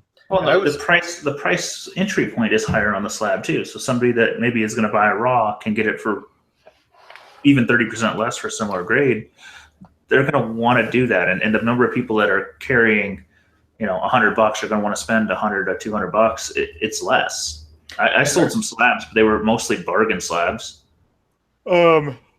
Jumping back to knowing your venue or knowing your booth, I'm really glad I set up on Saturday or Friday because the doors were open 12 to 8. But standing in the booth talking to Dino, like trying to figure out a real life Rubik's cube. Because I was like, I don't know, where are we going to put the wall, tables? Let's add to that. I wasn't even in the state, so Yeah. Oh, you had your own Paul's problems. So you had to talk Paul through it. That was real life Paul's problems. I'm like, so you're looking at the wall's behind me, and the left is pretty good. I'm sure Dino had a blast, but it all worked out. The booth looked awesome, and we did very well on sales. Another Paul's problem that I had from the con was Saturday. My phone, I have a new phone coming in the mail, but I have two phones. I have my work phone because I'm on call for some stuff, and I have my personal phone. My personal phone is acting up, like breaking up, and I have to like clear cache and yada yada. So I set an alarm clock on my personal phone, and I also set it on my work phone. And come Saturday morning, my work phone goes off, and I'm laying there waking up. I'm like, why didn't my personal phone go off? So I looked at it, and it had every other day of the week except Saturday selected for my alarm to go off. Like, if I wouldn't have had the second phone, I would have been fucked. Nino would have been calling me like, hey, man, the con's starting. The con, doors are opening. I'm here. You would have been a new Ben S. I would have just sold your books and you wouldn't have been there. It would have been that was a near miss Paul's problem on that one. Well, that actually segues into another thing that you got to be cognizant of is phones and what you're doing, whether you're buying or selling. Turn your phone on to low power mode as soon as you walk in. Turn the screen down to as dim as you can handle. Because if you're selling, you're going to need to swipe it. You might need to look at something if somebody's wanting to sell something to you. Well, bring some battery charge packs. There you go. That's what I was going to say. I bring the battery charge packs. I know Paul had one, so we just hooked that up. And you know what's funny? You guys will be jealous, but we had an outlet too. We did. You don't get that at most cons. You're not going to get lucky. No, power is what, $20? And they usually you have to pay extra. This one was charging an extra $100 for one with a power. Oh, and IndyCon to run you power is like $400 or something crazy. Yeah, it's expensive because they got to get union guys out there. So what we do is we go by the bathrooms, and there's like a plug by the bathroom, and we just kind of put our phone out there, and it was good. Well, remember that one IndyCon that we did that, and the third guy with us, he did that, and somebody walked off with his charger. Yeah. Oh man, but we went to Baltimore, a couple of the guys, and Sean told me to turn mine to low power because I didn't think about it. Because you get in some of these buildings, this one was in the basement of a convention center. You're not going to get signal. There's no signal, so your phone is just searching. It'll die in like 2 hours if you don't take some preventative measures. Thankfully, Kenyon had some kind of mega charger. I don't even know what it was, but yeah, it was a brick. I had these little ghetto chargers. He had this thing that's like, it'll charge like 8 phones at once. It's probably diesel powered. Dino, what's the cost of a wall for somebody who doesn't have one? It all depends on type of material. Z, do you know what yours costs for out of wood? Like, I use some almost scrap 2x4s, so it didn't cost much because I built like 2 kind of T's and turned them upside down, and then just attached them at 3 points. So it's kind of a legs facing front and down, or front and back, and then up post, and then 3 crossing, and then I just put some hooks on. And hooked the wire kind of closet things on. Yep. So most of your cost is in those wire closets, which are, I don't know, like $8 or $10 a section. So under $100. That's the same thing with me. My PVC rack was like $100 probably. And I had to buy some, like, I bought a chop saw because it was easier than trying to manually cut all the pieces and stuff like that. And then like a DeWalt drill so I could drill holes in the PVC. And I just use zip ties. Yeah, zip ties are the best. Oh, it took what, me and Paul maybe like 15 minutes to 30 minutes to knock up 2 of them and put our books on it. And it took me 5 minutes to knock it down with all the zip ties. It was amazing. Once I figured out how a zip tie works. Well, after the 10th hole, we finally got it going. So. Well, that's it. Be aware of your venue. We got hosed on this one. It was like I said, it was a theater, an old theater, beautiful, but there was only one elevator in or out because it was on the second floor. One freight elevator, and there was a small, skinny, like fire stairs. Wow. And so like loading in, they loaded in over like a day and a half. Load out, we had to bust butt and go before the dealers kind of backed up on that thing. So never go to a con on the second floor. Wow. Well, yeah, be aware. I mean, like IndyCon, they just open up the whole back wall of garages and you're cool. I mean, there's problems because too many people trying to get to the same parking lot. But Yeah, Toledo was the same way. That's what Toledo did. Yeah, the second day, we'll have to tell those stories. have an exit plan. Let's go with that. Like Mike and I at least thought, okay, we know we don't have that much stuff. I can get this wall down in about 8 minutes. Let's get our books. You know, one of us packed the long boxes first, get them on the cart, and let's hit that elevator in the first couple people. If we get that down, we could carry the rest down if we had to. Another wall idea or another big wall tip is make sure that it's not make sure it's tip proof or tip resistant. We had Dino's, and I mean in IndyCon we had somebody leaning on the back of Dino's wall, and so we got some sandbags and stuff to prevent that. This year's just rock solid, boys. Rock solid. Yeah, you got to put a little weight at the bottom. Yeah, you can hit this thing. You can hit this thing with a high-low. It's not going to tip, probably. I mean, so. But yeah, definitely. I mean, there was a gentleman a couple booths away from us who had a wire rack just leaned against the wall, and I was waiting for it to slide out. And I mean, yeah, no sandbags on it, no nothing. Like nothing. Wow. He had a lot of faith in gravity and grip on that. It didn't fall though, so props to him. And also, Indy guys will be impressed to know that I didn't go to the bathroom on my. Dino went to the bathroom before me. I did. I was surprised, man. I couldn't believe it. I couldn't believe it. I went once. But how many after the initial? He held it. He held it. He wasn't like a little grandma. I was surprised. He also wasn't drinking malt liquor. Well, hey, man, don't tell anybody that. Indy though, it was my first con. I was really nervous. I was drinking tons of water and just fidgety. Like I had to be doing something like those stupid little fidget boxes they have that you see on Facebook, the press button twist, and I just had to do something. I was nervous. Let's talk about that, dude. So if you're setting up for the first time or the 100th time, you're always going to learn something. You know, it's like the first time, it's always nerves, and you're always going to be thinking you're not prepared or you're over preparing. It's like you just go with the flow. Like this year, I bought a clear tub, so I throw all my con crap in it, so it's in the clear tub, and it just sits there in my basement, and I just pick it up, and I know everything's in the con that I need, and good to go. You know, except that piece of the wall. Yeah, I don't know what happened with that, man. we had a piece of the wall missing, but it all worked. Yeah, I did MacGyvered it and threw some nylon rope on it, and it was fine. I lost my train of thought. Another random con tip as a seller is have someone with you, because you're going to have to go to the bathroom. You're going to have to, whatever. Okay, let's talk about that. Let's talk about the Toledo girls, dude. You want to talk about that? Go ahead, man. Okay, so we get here and we set up and we're cool, and we met this cool dude, Seth. Seth, was it Moose? What's his name? The Moose. The Moose. So Seth the Moose was next to us, and he was doing some art. He's like, "Hey, you mind watching our booth?" No problem. Well, these two girls show up, and I don't think they were vendors. Let's just put it that way. Their moms or dads or whatever had tables set up. So we set our extra table like out towards the bathrooms they were remodeling that nobody could go into, and we just kind of pushed it out there. Next thing you know, these two girls show up, and they're maybe 9 or 10, show up, drop some loose leaf paper on the thing and start drawing out things and start selling it right then and there. Then they come over and say, "Hey bro, can you wash my booth for me while I go to the bathroom?" I'm like, I guess. She's like, "Do you think we look like real vendors?" I'm like, "Maybe you need a sign." So it was great. It was a good time. I mean, didn't cost them $200 a booth. I know, right?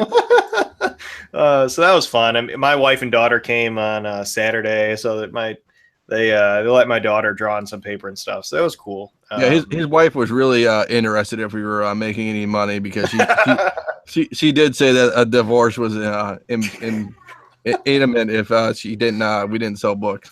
So.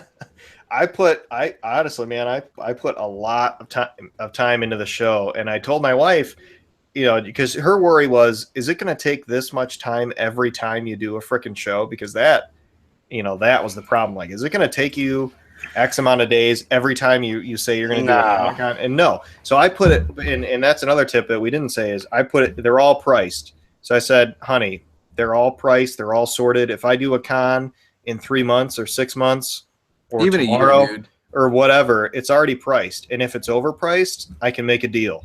Yep. So the worst I'd have to do is sort that miscellaneous stuff alphabetized, and I'm good. I mean, not to turn it into a museum, but I don't have books that would really turn into museum stuff. So I went hard on the time, and I reassured my wife that, from now on, they're good. They're all priced. You can always write on a sign and say 20% off, 25% off this box or whatever. Exactly. Well, and we can talk about repricing too, because I go year to year.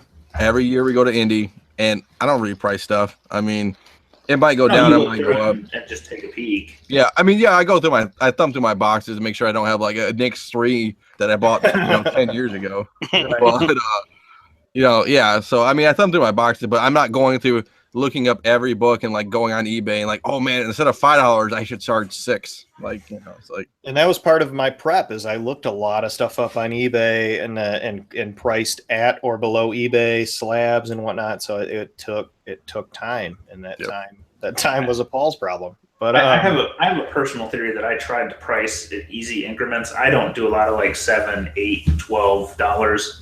I like to do a lot of $5. $10. Yep, and we'll talk about that too. It's changed too, so let's change is actually our next topic, so that's a good segue. So yeah, so we should we should talk about the magazine rack that you guys questioned and Mike Z questioned, but how many $5 and $10 books I sell off that thing is insane. Okay. So you're trying to make this about you. I see what this is. Okay, this is the Z story. No, I'm just saying it's all about display. Get the most books out in front of you can. First of all, you stole your grandma's spice rack, and you're claiming it as a magazine. It's a magazine rack, man.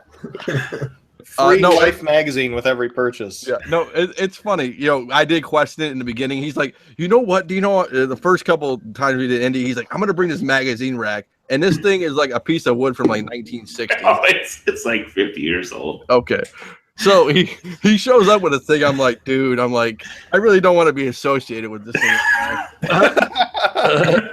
But to his credit, he stuck with it, and he threw some books on there. And it's like, and what we do is we throw it right in the front booth. Like this time we kind of close off the booth, but yeah, we might not have room for it this time, but yeah, but it's a good thing. It's like right in front, and it's like little books. I mean, it's like $5 books, $10 books, that are just right up front. That when you want to give away some free cornbread, Z, a little bit. Well, like books people don't know they're looking for, but if they see it, they want it. Like I put a couple of Harley Quinn books out there, which people ask for, but like, Moon Knight ones, some of these things that people, if they have to dig for, they maybe don't know they're looking for. But I've had people just walk by and go, I need this. Or the big thing is, those are the books that, hey, if the artist is here and he's signing books, throw those out there. Like if the artist is say somebody's around and an artist is there and he's like, say Adam Hughes is there, throw some Adam Hughes books up there.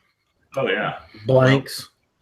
Yeah, blanks. Blanks. Yep. But it's all about display. I tried something new this year and put my signs on the back of my boxes, kind of standing up in the back, and I put Golden Age bags on front that I could flip in and load books so I could display them.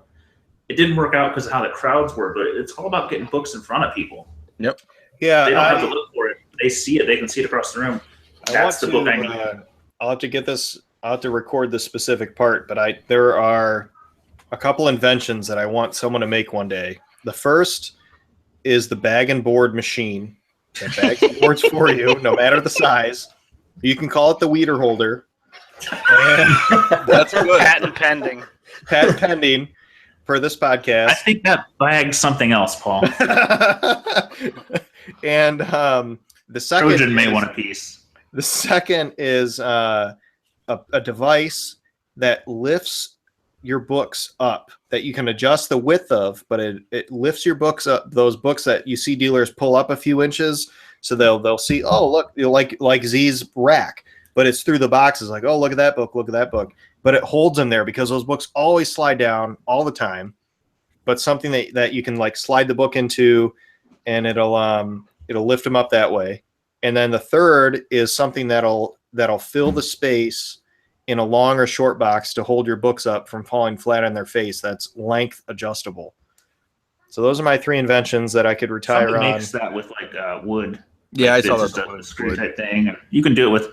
I used those wonderful comic portfolios to do it the other day. I was at the Chican and just threw one of those in back when the box got empty. Yeah, exactly. I mean, people do all the I do bubble wrap boxes and turning stuff on their sides. And I saw a guy today who glues backs, the bags and boards. He glues the boards together and then glues them to the side of his boxes to divide the boxes up so he can flip through them for, I think it was his PC collection, versus stacking them in there so you can't even pull the book out. But those are my 3 inventions. If any engineers are out there, patent pending, you can. When you're talking about pulling the books up in the long boxes or short boxes, does anybody have like a general idea? Do you really think that helps, or because I always think of it as that those books are going to get bent by kids that are gonna, like yanking at them. I think you don't do that to $70 books, but I think you do it on like your just give them an idea of what's in there. Right. Wait, you guys don't do it on Sleepwalker ones? No kids there were those kids we talked about. No kids looking through my books this year. I remember last year at Indy, those kids were coming up to me and they're saying, "Is this book valuable? Is this book worth a lot?" They bought a book and then they came back an hour later like, "Can we return this for something else?" Like, oh my gosh. Oh no, talk about the one kid who hung onto your table and almost destroyed it. Dude, yeah, those tables were already bending from my weight of my books. And then, I mean, kids will be kids, whatever. But this young kid, 3 years old or 4 or whatever, came up and grabbed onto my short box edge of it and tried to pull himself up to look at it. And the whole table was about to give. And so, I mean, you gotta give your customer service, but you also have to watch your stuff. And Dino, you had some people come up and almost tip your whole wall over. Oh man, I would have pulled a tray. There might have been some bows coming out on that one.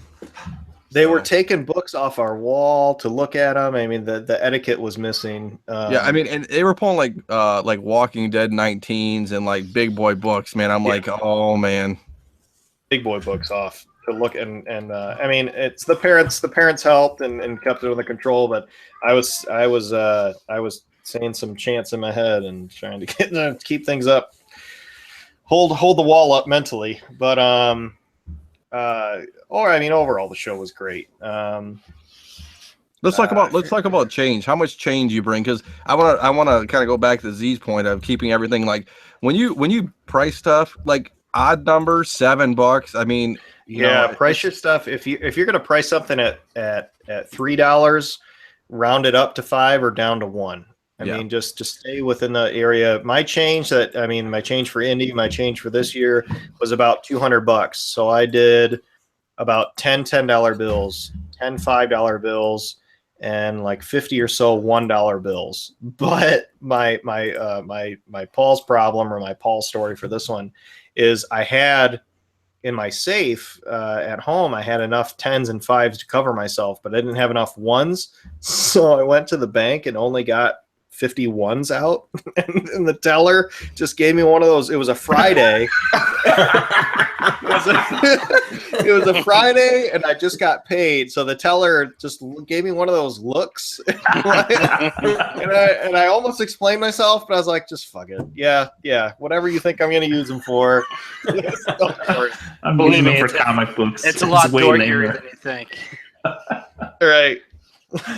Oh, so just litter throughout the weekend. That's my life in general. But that's why I have a little notebook. Paul's problems here. It was impressive. I almost ended up with the same amount of 1s as I started with. I think I started with like 25. I ended up with 28.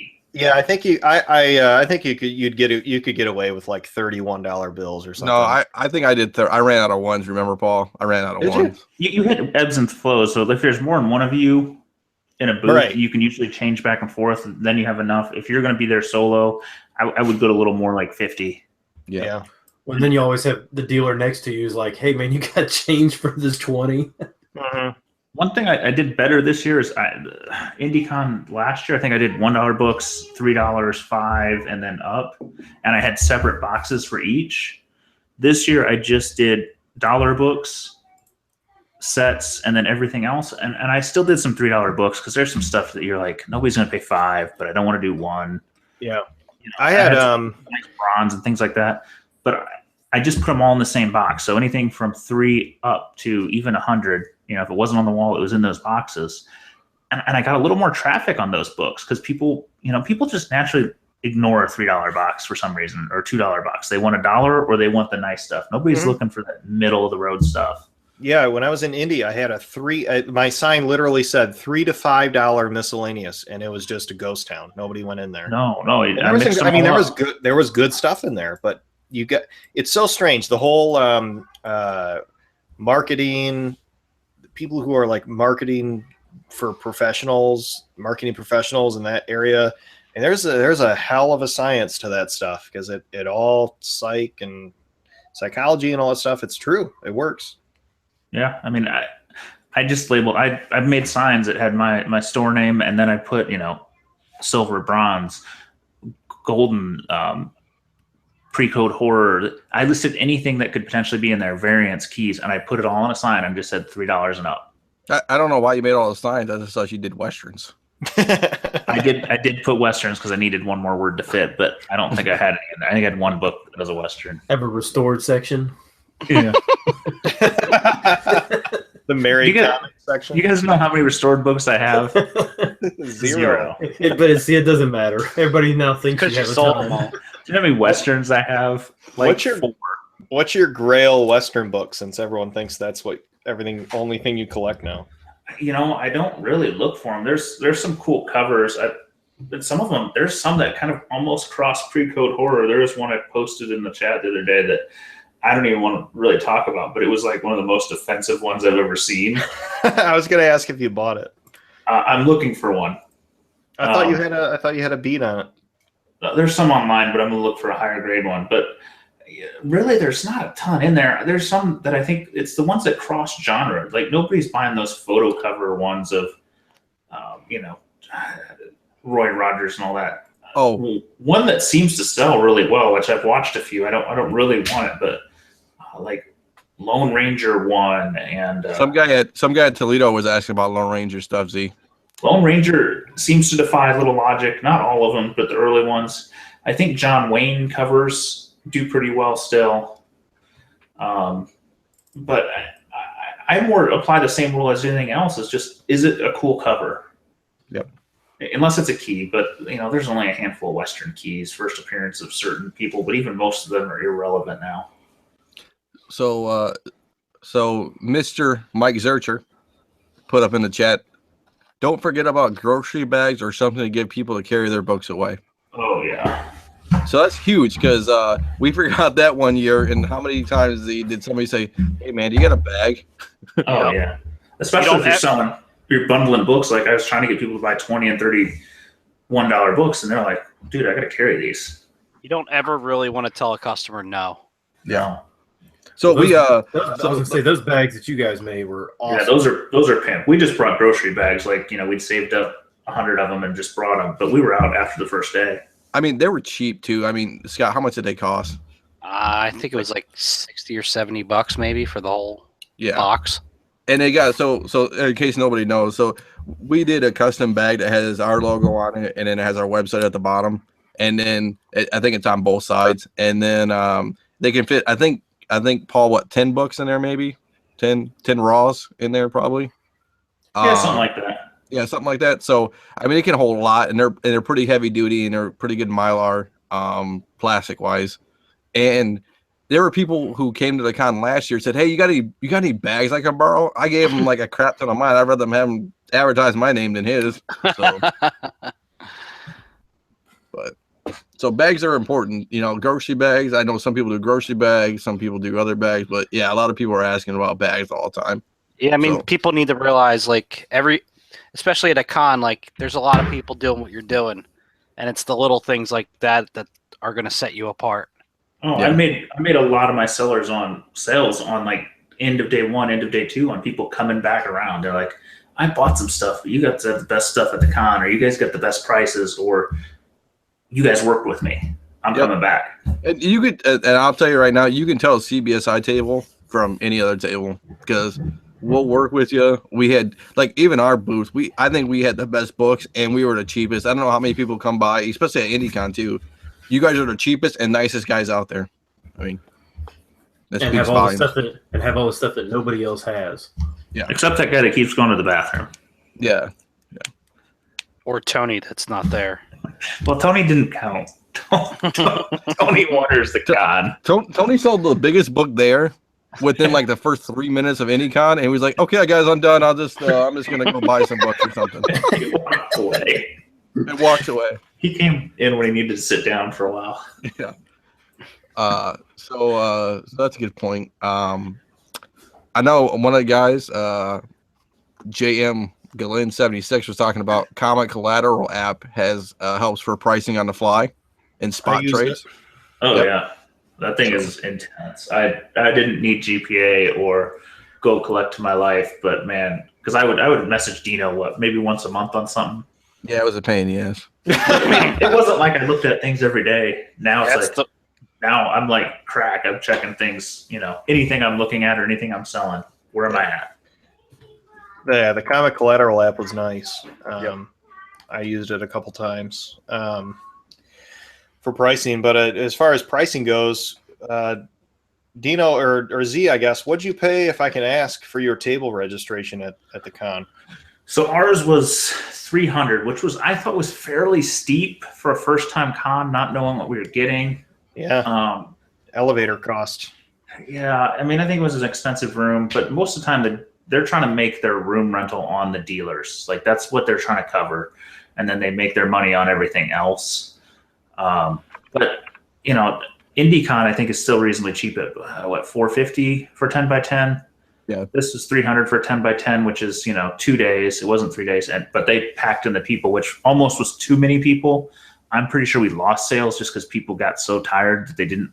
There was only 40 vendors, but they were just snaking in a line around. You get a stroller in there or something, and it just stopped, or somebody stopped to look. So people would kind of get to the back side where we were and just be like, I just want to get out of this room. I just want to get out of this room and not look.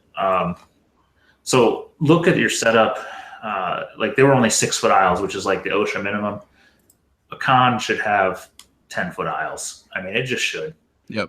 And especially you need like a row the of bigger each way. shows. Yeah, the bigger shows usually have that. Like a small show should have 8 to 10-foot aisles because you need enough room for two traffic each way, and then kind of a middle lane for all the weird stuff that pops up. Paul, let's talk about our tape. What did ours cost? Yeah, so my internet was was dragging, but I just pulled it up. So a wall table, ours I think was 200, but the corner tables I thought were a little more. 225 maybe or something.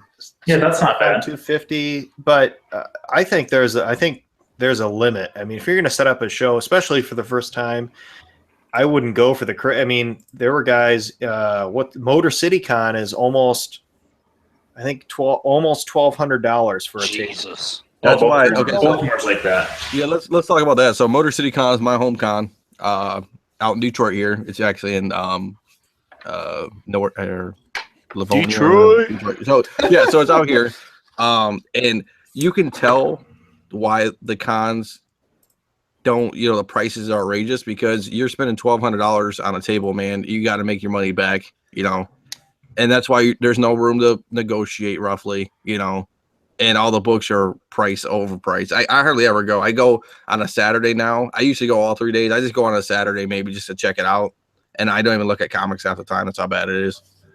But no, I don't think I could pay more than $500, and we split it up amongst a couple of us most of the time we do something. Yeah, if you're going to a show alone, you gotta. I mean, you gotta have some serious inventory to move. Yeah, and you gotta hustle. And I know these guys don't all like it, but if you're going to a con, dollar books sell. They move. They usually cover my my be in there and such. And then the big books are kind of the gravy. So I don't know. Just consider your crowd.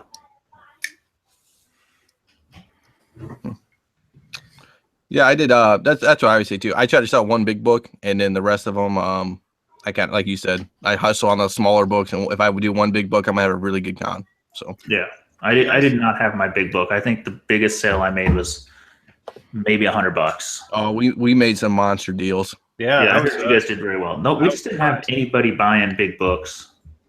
I think as far as dollar bins go, if you're selling at a con or even if you're buying at a cons, go if it's a 3-day con, maybe skip Saturday, go Friday, scope it out, go Sunday for the deals. But I didn't think I'd do this because I didn't do it in Indy, or at least I wasn't offered. But I sold my dollar boxes bulk. I did too. My Paul's problem with that is that I didn't glance through my dollar boxes before I just threw a lid on them and let them go. But the guy, I mean, the guy was that way. the guy, yeah, exactly. The guy, I mean, the gentleman was paying $30 a long box of dollar boxes or dollar books. So I figured, I mean, why not? Because my goal, You didn't have to haul it home. I didn't. Exactly. And long story short, when I was loading up my car, if I had that long wouldn't have fit, and dude. a hock, yeah, the long box, and it wouldn't have fit. So it in the long run, it was a blessing. But you know, $45 for a long box and a shorty, and they weren't even packed tight. Take it, because No, if they've been dug through for a show or two, there's nothing people want. No, yeah, it was good. It was fine by me. My that goal goes back is, to dumping your inventory when you can. Well, right. I will tell you this: unless you have Harley, Deadpool, Flash, Wonder Woman, and a couple others, it's slow and random. Yeah. I mean, and I'm not quitting comics. I'm trying to step it up a little bit. You know, the dollar boxes are draw customers. That's a tip. Dollar boxes draw customers, and then they look through your other stuff. So my dollar boxes are gone now. So now if I set up at a con next week, I only have my miscellaneous, $3 to $10 books before things kind of. I think I have some dollar books in my Batman and stuff, but I think you just bring a few to get people in. yeah. But so Sunday sales is a tip. Oh yeah, I was trying to liquidate because I didn't want to haul out of that elevator. We had marked all the dollar boxes, 2 for $1, and you get people come in at 2 for $1, they will buy some books. Yes. It's still better than bulking them out. Yeah, on that thought, bulk, as far as bulk, I mean, what is a general price for those who may not know of what what should a long box go for? If you're buying, you want to try and be under 40 unless it's stuff is great. I messed up. I overpaid for one that Dino sent me to just because I drove all the way up there, and the guy wanted 60 a box, and I'm like, all right, I'll do 60 just because I've already wasted the gas, and I wasn't going to deal with it more. But anything more than that, you're not going to make your money back unless there's some serious keys in there or some lucky books. Yeah, I didn't fight the guy. If you're selling off, to me, I sold off at 25 or 30. Yeah, 30. I said so he eyed me and he said, I had a long and a shorty there, and he said 30. I said 30. I said, what do you pay? And he said 30 a long. I said, all right, well, what about 45 for these? And he said, deal. So yeah, I gave him four boxes too, or 3.5, and he gave me 100. So I'm like done.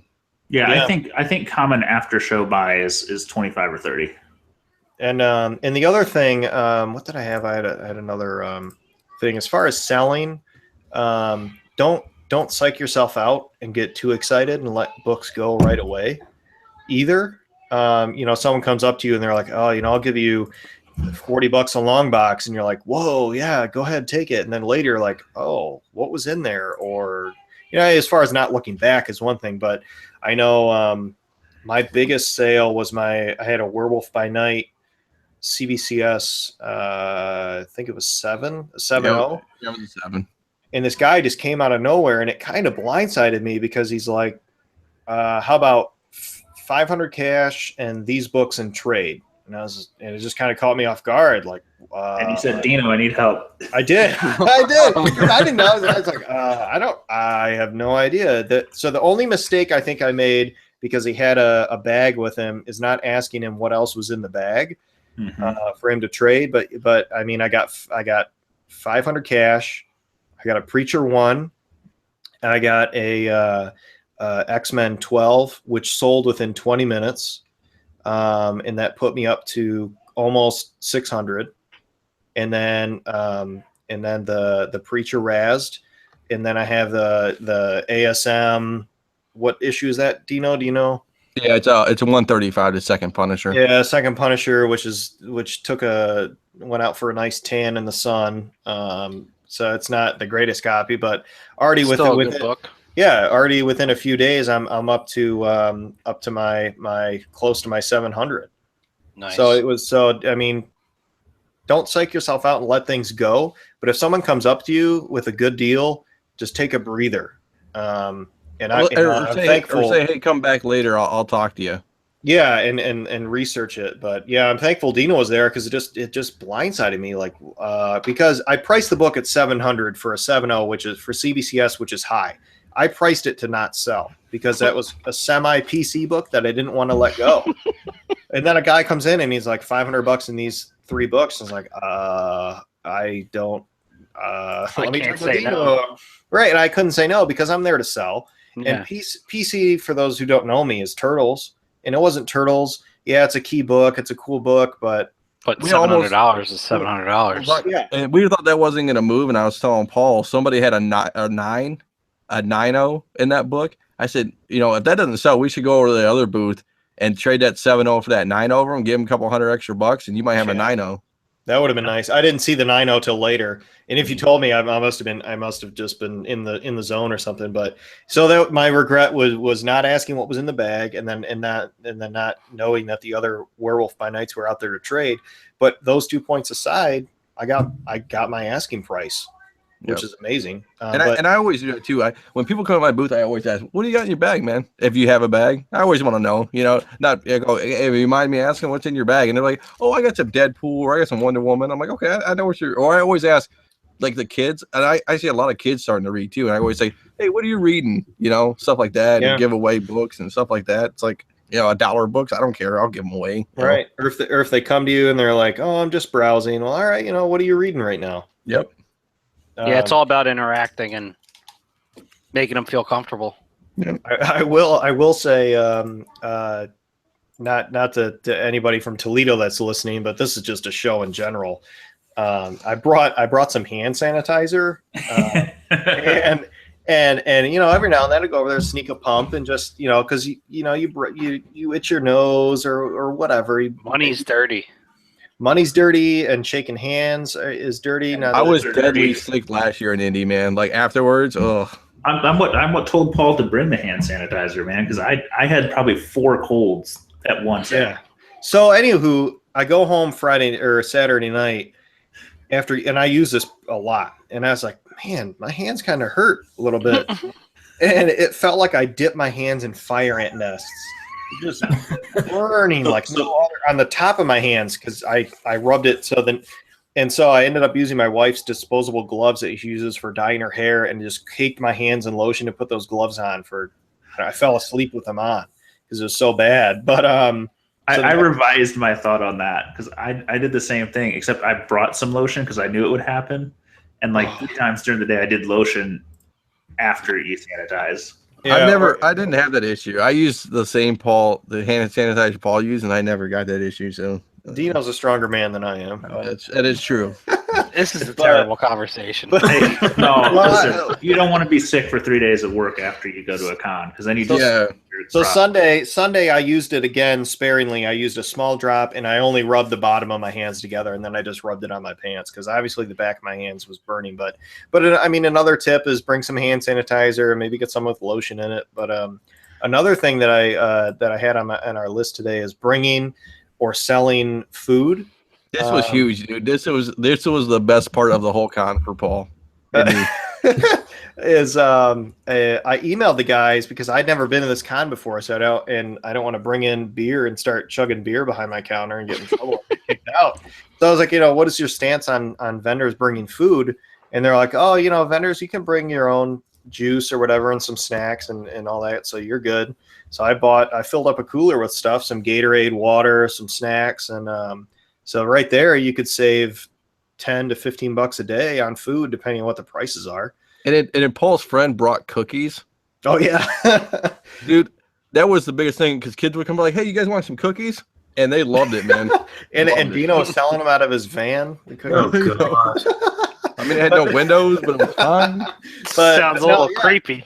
but yeah, at ToledoCon there was another booth there. Friends of mine, my brother and sister-in-law actually do some horror movies and some local stuff like that. And so they had a booth set up. I think it's One Stop Light Productions, but anywho, my sister-in-law baked us a plate of cookies and brought them over, or had her husband brought them over, and they were good. I smashed them the first 3 hours, dude. Yeah, they were good cookies. I mean, not to be creepy or anything, but a couple kids, hanging out, chatting with their parents. They're like, hey, you have cookies over here. You want a cookie? Just to give some out. And I mean, there was enough left over. I brought some home on Sunday, but I think some other questions we had from the con is like, what's the the cost of admission at our con was, I think, like $12 or something like that. So it wasn't too much. What about Z? What was, cost of admission for people at your show? I think it was 20. I could be wrong, but you got a big baller show over there, man. Well, I don't know. I don't know. I didn't pay enough attention to that detail. We didn't get to walk around. It was kind of weird. But first time shows are a gamble. I just chose it because I could stay at my parents' house for free, and I didn't have to do a hotel. I guess let's talk about that too. When you sell, you're going to be so jaded because when you go before the crowd gets in, you get to walk around. There's nobody there. That's the best time. It's like comic nirvana. Like nobody's bumping you. You can talk to dealers. You can rifle through their stuff. It's a good time. You want to tell your indie story, Dino? Make friends with dealers too, though, because if you know a dealer or two, they'll send people your way. We send people to. A dealer. I had a friend at this one besides my brother, and he was the only other person that brought like a big wall book. Like everyone else is just kind of dollar bins or maybe some $5 books here and there. He was the other guy with good stuff. And if somebody's looking, I'd be like, if anybody has it, that guy, go right around the corner and go to that guy. A lot of guys were doing that for us too. I had a Batman 12, like 9.4 CGC that I had on the booth, and one guy had it up for a raw for like 500, and it was like a 7.5. It was ridiculous. And I had mine up for 650, and they're like, anybody wants a Batman 12, let's go to that dude. So that was a good time. Yeah. What were the? I was going to try and sell Paul's, but he didn't want to know the grades. Yeah, that's those are going to get resubmitted. I think that was I'm happy on the rest. That was a shit show. What indie story you want me to tell? Oh, the one where the guy was telling people about the cash and buying in his booth. You told me there were a guy was saying, don't come into my booth unless you have cash or something. Oh yeah. So I heard that from like a couple booths away. I walked around one time. Some guy literally told customers, like, if you don't have cash, don't even bother coming to my booth. Wow. Big stuff, man. I was like, man. You can't do that. Yeah. We heard from a couple people that we had the best selection and priced books at our show. Yeah.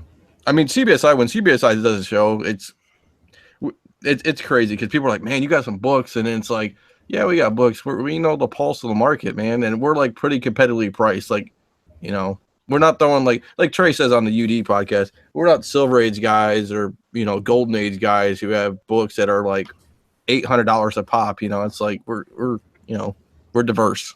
So. Yeah, I can't remember the biggest book I saw. I think somebody did, it wasn't an AF-15, but it was another big Spider-Man book. I can't remember. I know that the Werewolf by Night 9.0. I think the guy was asking $1,200 for it. I saw that Teen Titans 75 for Z, man. That's the first one I saw in the wild at a con. I was about to ask, what kind of variants did you guys see? Because I never see them. I found out a picture. It was What is the spider? The ASM with the bottom? It says the chameleon or whatever. It has Human Torch on it. It's one, isn't it? Is it one? Anyway, it was a signature series, 8.5 for $1,800. I think it's the biggest book. It's definitely not a one. No, what am I thinking? Chameleon. It has it's such an iconic cover. Let's go on before we sound too stupid that we don't know. I would tell you some interesting things about my show and the books. So there was, like I said, there was maybe 10 comic dealers, a lot of toy dealers and things like that. There was only 40 booths, and you put a few arts, a few things like that there. ASM one. It's ASM one. Sorry. Okay, see, thank you. There was two guys, me and another guy that had like Silver Age books and things, and then one other guy that had, he had like a small wall with an ASM 300 and maybe a couple other books, but mostly, $10 keys up. I brought a couple of really nice books, some Silver Age keys and stuff. I had a Jim 83 up. I had some a First Black Adam up. I had The Brave and the Bold that is leaving my house tomorrow. Somewhat bittersweet. But it's funny, the books that got the most attention, nobody bought any because nobody, I think, was really looking to spend that much. But the two bigger books on my wall that got the most looks or discussions was the Aquaman one, because nobody's seen it. Nobody ever sees that book. Was that my Aquaman one? It is yours because I've sold all my other ones over time. Okay. And then the other one, as I had a Tick special edition #1 up, a CGC 9.4. I also had a Raw one somewhere. And I bet I had 20 conversations of people looking at that book, talking about it, thinking about it. I sold all my Raws. I had a few copies of the #1 and the special edition. I sold those. But people just kept looking at that one. People were talking That's a cool about cover. But I think that character is kind of hitting the resurgence between the Amazon stuff and you're hitting that perfect time of nostalgia. So, I mean, that's the same thing with us. We had a lot of people looking for Fantastic Four stuff, which I thought was interesting. Huh. I saw a lot of people at our booth was asking about Saga 1. Nobody, you know what? I had a God Country there, #1, and one dude asked me about it. It was very, very, and I mean, I had it for like $50, but whatever. What else? Michonne, Walking Dead stuff. Walking Dead does well. Yeah. It's trying to think of what were the books that people ask for, the unexpected books. I had a lot of people looking for Garth Ennis stuff, and I got that set thing that you gave me had a lot of the Punisher. It had some other stuff in there, but tons of people asking for Garth Ennis. I didn't get that. I got mainstream stuff. Black Panther, a lot of Black Panther stuff. Yeah, Deadpool. The sticker books. Hit Deadpool. We were next to the CW booth. They had the network set up, so I got Flash all day long. Do you have any Flash? Do you have any Flash? Do you have any Flash? What was your best sale?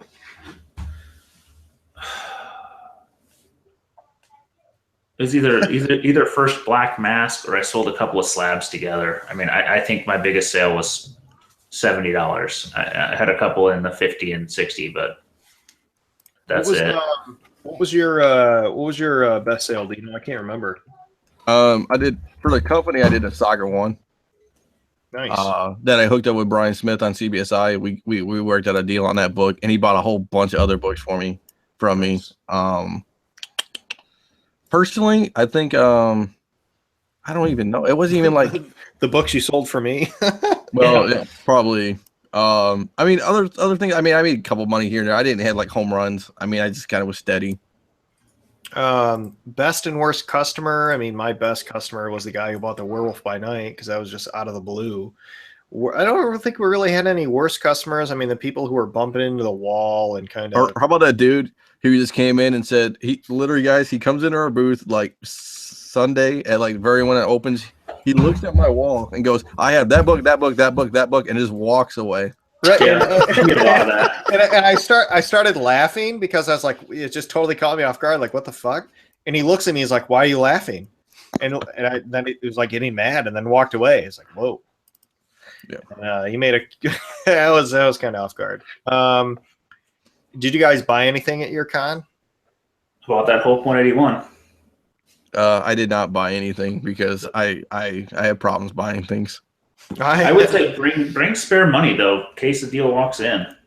Yeah, I snuck off a couple times. I got a You got some good Marvel- stuff.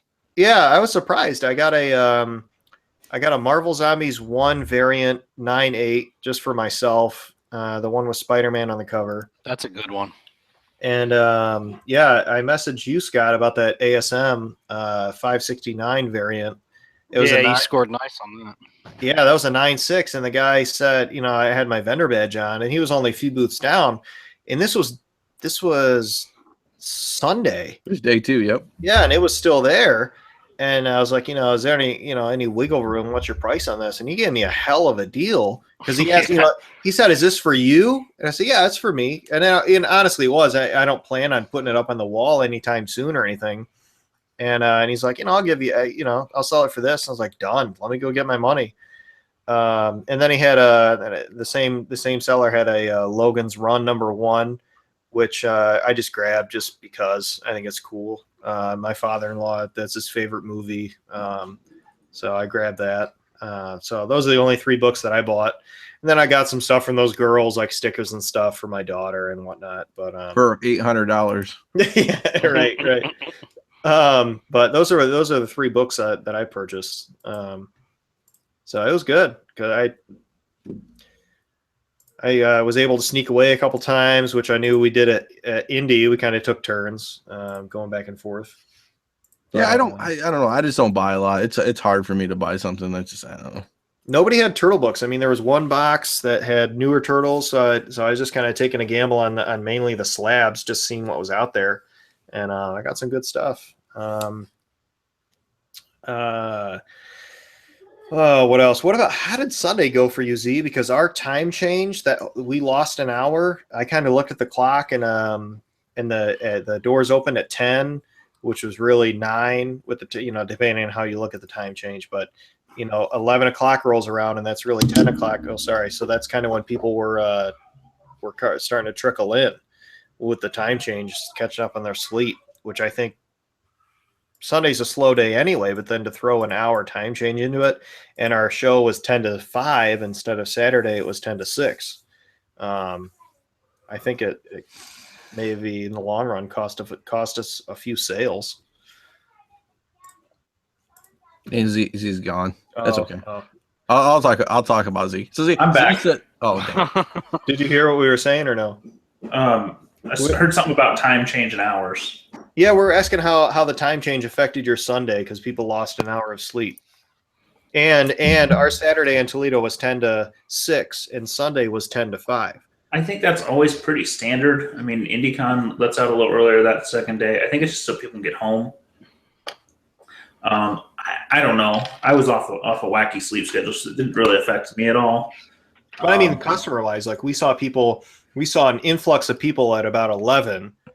I think there was just so many people at this one, more than they thought, that it moved about the same. I don't think we lost any.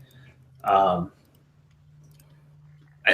guess one comment about the hours of the marketplace. Ultimately, the promoters don't particularly care how you as a vendor do. I mean, they care enough that vendors come back, but they're working their schedule around their con. See, at least at Toledo, Marty was pretty cool. He came back to me like 3 or 4 times, asked how we were doing and making sure we come back and stuff like that. I think because we had the best books there, and we were doing them. Yeah. And we're a new vendor. So he came to check us out as a new vendor, and then he saw what we had, and he's like, "Holy crap!" And then so he came back to check up on us. He had a few books that we were looking at, and so I think Toledo Fantastic Con. I think we'll be back for sure. Try and snag that corner.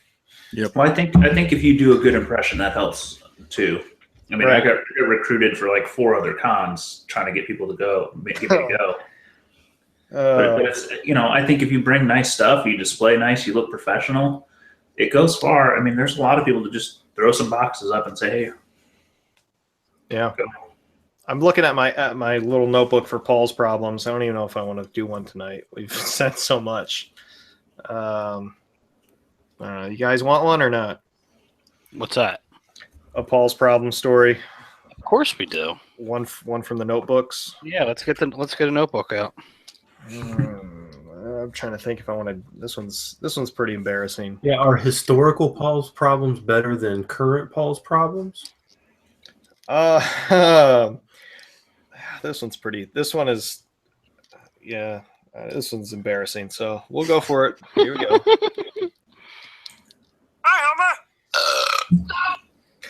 So that's my intro to Paul's problems. So this one is titled Bigby Drug Run.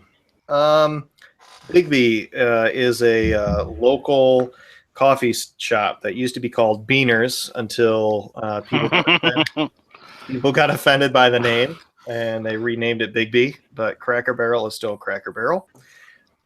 So this was back in high school, and I swear to you guys listen to these Paul's problems. I swear I'm not this stupid, but shit just happens. And so I'm meeting my buddy at Bigby for some math tutoring, a classmate. And I'm sitting outside waiting for him to arrive, and this guy comes up to me, and then my car's like right in front of me, and he must have saw me get out of my car or something. And he's like, "Hey, are you a Christian?" Because I had this like bobblehead Jesus on my dashboard. Like, yeah, I guess. I mean, what's going on? Oh, I got locked out of my apartment and I need to go to my landlord's and get my keys. So would you willing to drive me over there real quick and just get my keys and I'll come back? I mean, I'll give you a few dollars. Like, let's wait for my buddy to get here and maybe we'll go together. And I'm waiting for this guy to leave, but he hangs out. When my buddy gets there, I'll try and give the short version. This is so, it's fucking embarrassing. So Don't bail out on it. Man, I have a feeling this is going to end up with pants down or something. No, nothing like that. No, I wouldn't tell that shit on air. No pun intended. Jesus. So anyway, my buddy gets there. We get this guy in my car, and I'm getting a little suspicious at this point. So I put him in the front seat and my buddy in the seat behind him because I don't know if this guy's going to pull a knife on us or some shit. But I'm just trying to be nice instead of too nice. So we drive to this guy's landlord's house, and he goes inside and he comes out and he's like, "Oh, my landlord's going to charge me $20 for my key. Do you guys have any money?" I'm like, "No." Jesus. So my buddy at this point realizes that we're on a drug run, and he's just gives him the money. And so I'm like, and then I realize what the fuck's going on. I'm like, Jesus Christ, what have I gotten myself into? And so he gives him the money. Guy goes inside, gets his keys, comes out. We drive back to this coffee shop, and then he walks off. He's like, "I'll be right back with your money. Thanks for your help." And then I never see the guy again. It's just one of the stupidest things I've ever done. Granted, I have a notebook here of stupid things that I've done or happened to me. But I see this guy again a few months, I don't know how much longer later, at a local Taco Bell late at night. And he walks up to my friends and I with some bullshit story with a couple teeth missing. So I'm like, thank God somebody punched him in the face for me along the line. No, that's meth, buddy. Unless they fell out. Yeah, unless they fell out. I'm going to rest at night knowing that someone punched him in the face. And this guy comes here, like, starts spitting his tail, and I start walking up to him like, "No fucking way. You still owe me money from last time, blah, blah," and he runs off into the night. I'm like, motherfucker. So it's like an urban Yeti. What are you wearing, like in the fucking forest? I should have taken a picture for Trey. Fucking Yeti. Urban Sasquatch out there. Yeah, that was the story. I debated not telling that one because it's so embarrassing. But I took a junkie on his drug run. That's just a normal day in Detroit, man. God. Just sad. I feel it's really embarrassing. But anyway, maybe I'll laugh next time. I mean, honestly, there's worse things you could have done there. Hey, I didn't end up with my pants down. That is true. That is. You did not. Oh, shit. I got a life of them. I got a whole notebook for these. That's probably the most, I think looking at the list, that's probably the most embarrassing, stupid thing. Like, are you fucking kidding me? Did you really do that? Yes, I did. And I didn't even get any drugs out of it. Well, That's probably the worst part. yeah. Exactly, yeah. Too young, too naive, too nice. Yeah. Shit happens. Yeah. But I don't know. I got a little bit of beer left. Do you want to see what we can? What's on your guys' mind for the rest? Do you got any video game stories? Any nostalgia stuff? I can talk about video games a little bit, I guess. So Zelda Breath of the Wild is the new greatest game ever. Oh yeah? Oh yeah, dude! On a Nintendo Switch, I'm contemplating just buying the Switch just for this game, but I'm kind of putting it off. The new Horizon game is supposed to be awesome too. It's like Final Fantasy kind of mix, like fighting style, but it's pretty cool. What else video game wise? I want to get Mass Effect, the new one. Yeah, That was a Andromeda. yeah. That was a fun. I played the third one, and that was pretty fun. I heard the new Tom Clancy game's okay. They're already taking pre-orders. Ghost Recon? Ghost Recon. Yep. I heard they're already taking pre-orders for the new Red Dead Redemption 2. Ooh, I love that. I love that first one. I saw it at GameStop. So, You guys have any problems with your Xbox One original systems? I swear to God, I think these companies put out updates that either overtax your systems or just shut them down to make you buy the next one. I never had Xbox.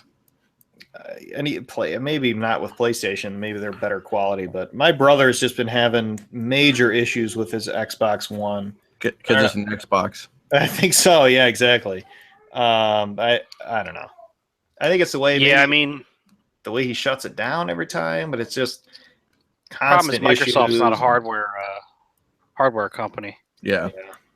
Yeah, I told him I might just save up and buy him a PC, and then we can just play on PC next year or something. Because it's just, I told him I don't think I'll buy another system after this. You can build your PC pretty cheaply. I mean, the graphics card is the biggest thing. I mean, you know, you can spend $1,000 on a graphics card, but I mean, it depends on what you're doing.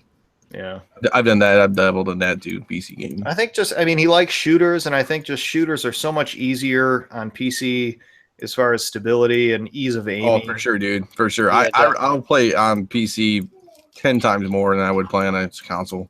Every time I play Battlefield 1 with him, I just want to rage quit and just destroy my TV because I can't aim, can't hit anything. It just kills me. But I don't know.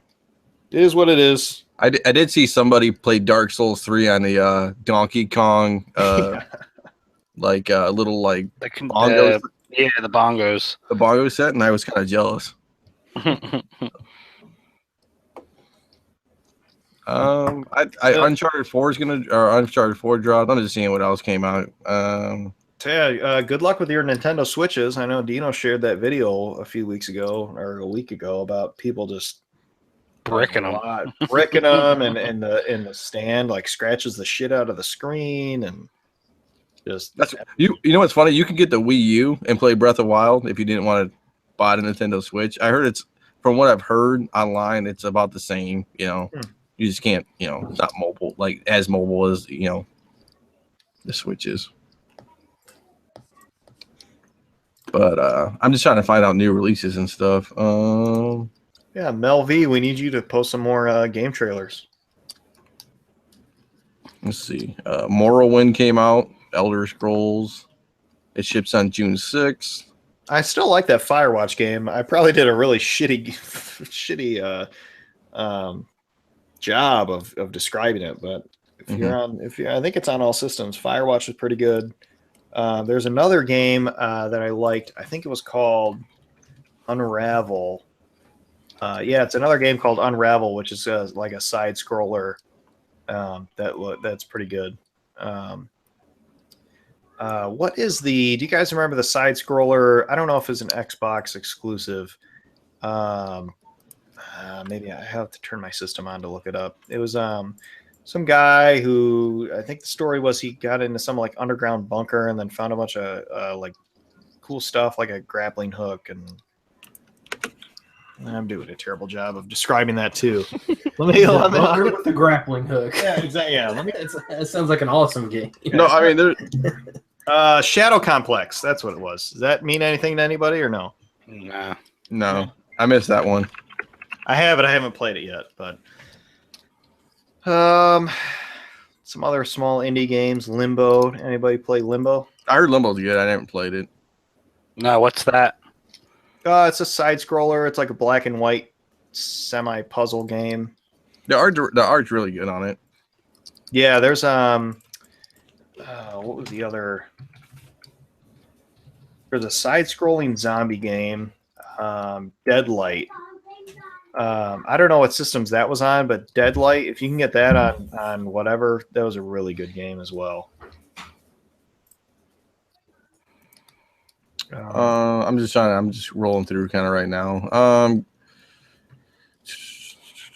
I heard Grand Theft Auto they were talking about Grand Theft Auto, a new Grand Theft Auto, but I think I was just in the thing, seeing what else when it ships. Comic book wise, I put this up on the trade paperback page. Looks like they're going to be re-releasing some omnibuses. So one of them was that Thor. The one I got you, Visionaries. The Simonson one. Yeah, the Simonson one, the Simonson run. Is that the same thing, Dino? Yeah. Oh, okay. So Thor Visionaries, the Simonson run. Yeah, so they're re-releasing that, which I've wanted for a long time, which actually the original is up on Amazon for a lot of money and eBay too. So they're re-releasing a bunch of cool trade paperbacks. The Thor really caught my eye, but there's a bunch that don't even have images yet, like Planet Hulk, Punisher by Garth Ennis, some Spider-Man, and the Punisher. What was the one that Mel talked about? Punisher something last week. Is it Max? I think Punisher Max is on there too. But another cool one that I forgot DVD wise is Logan. You can pre-order that on Amazon for $20. The like Blu-ray, DVD, digital HD combo. I think it's Steelbook, right? I don't know if it's Steelbook. If it is not, then I'll probably cancel my order and get the Steelbook. I don't buy a lot of movies on DVD or Blu-ray, but I think Logan is kind of a must-have. I just pulled it up now, and I guess they have the 4K for $27.99.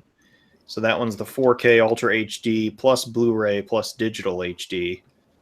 So that's something to look into if you're into movies, and that might be a topic for another podcast. Is the Steelbook movies and DVDs and stuff like that. I mean, the old Disney movies and re-releases and stuff are worth some bank. Hey, I was going to also, I think they mentioned it on UD once before, but I remember I saw Josue mention it again. That Hoopla app is incredible. I ran over to the library, got my free library card, and now, I mean, it's the titles that they have for trade paperbacks that are free. I mean, it's like all the new Rebirth. I mean, it's all the first edition Rebirth stuff that, I mean, you can read for free. It's for how long though? What's the rental period? 30 days or 21 days? That's not bad if you do one at a time.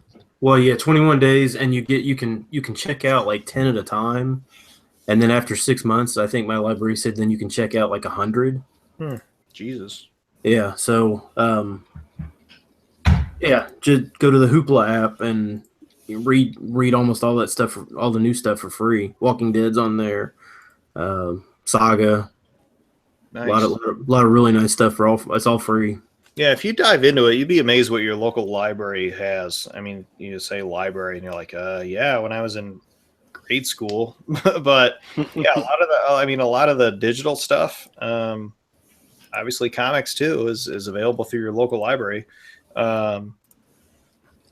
Is the Hoopla app like specific for libraries then? I think so, because to log in, you have to use your library card number, and then you like pick use your location service, and it picks the library that's closest, or whichever library that you belong to. And then mine just said, "Hey, you're in the system. Here, go ahead and start checking things out." Nice. I don't know, guys. You think that's it? I think we're beating a dead horse yet, or yeah, I think we got it. I have one last thing, since I don't think anybody's brought it up yet. Have we said Koi yet? We did mention Koi once. I said Koi when we were talking about our gambling stuff. Oh, well, I just want to say I will thank him because he gave a recommendation. I bought the Injustice Gods Amongst Us series. I put years 1 to 4 and through year 3. That is a great series. So thank you, Coy, for recommending that. Sweet. Yeah, Coy. All right. Well, thanks All for tuning in, everybody. We'll catch you next time. Catch you on the flip side. Later. Later. See you.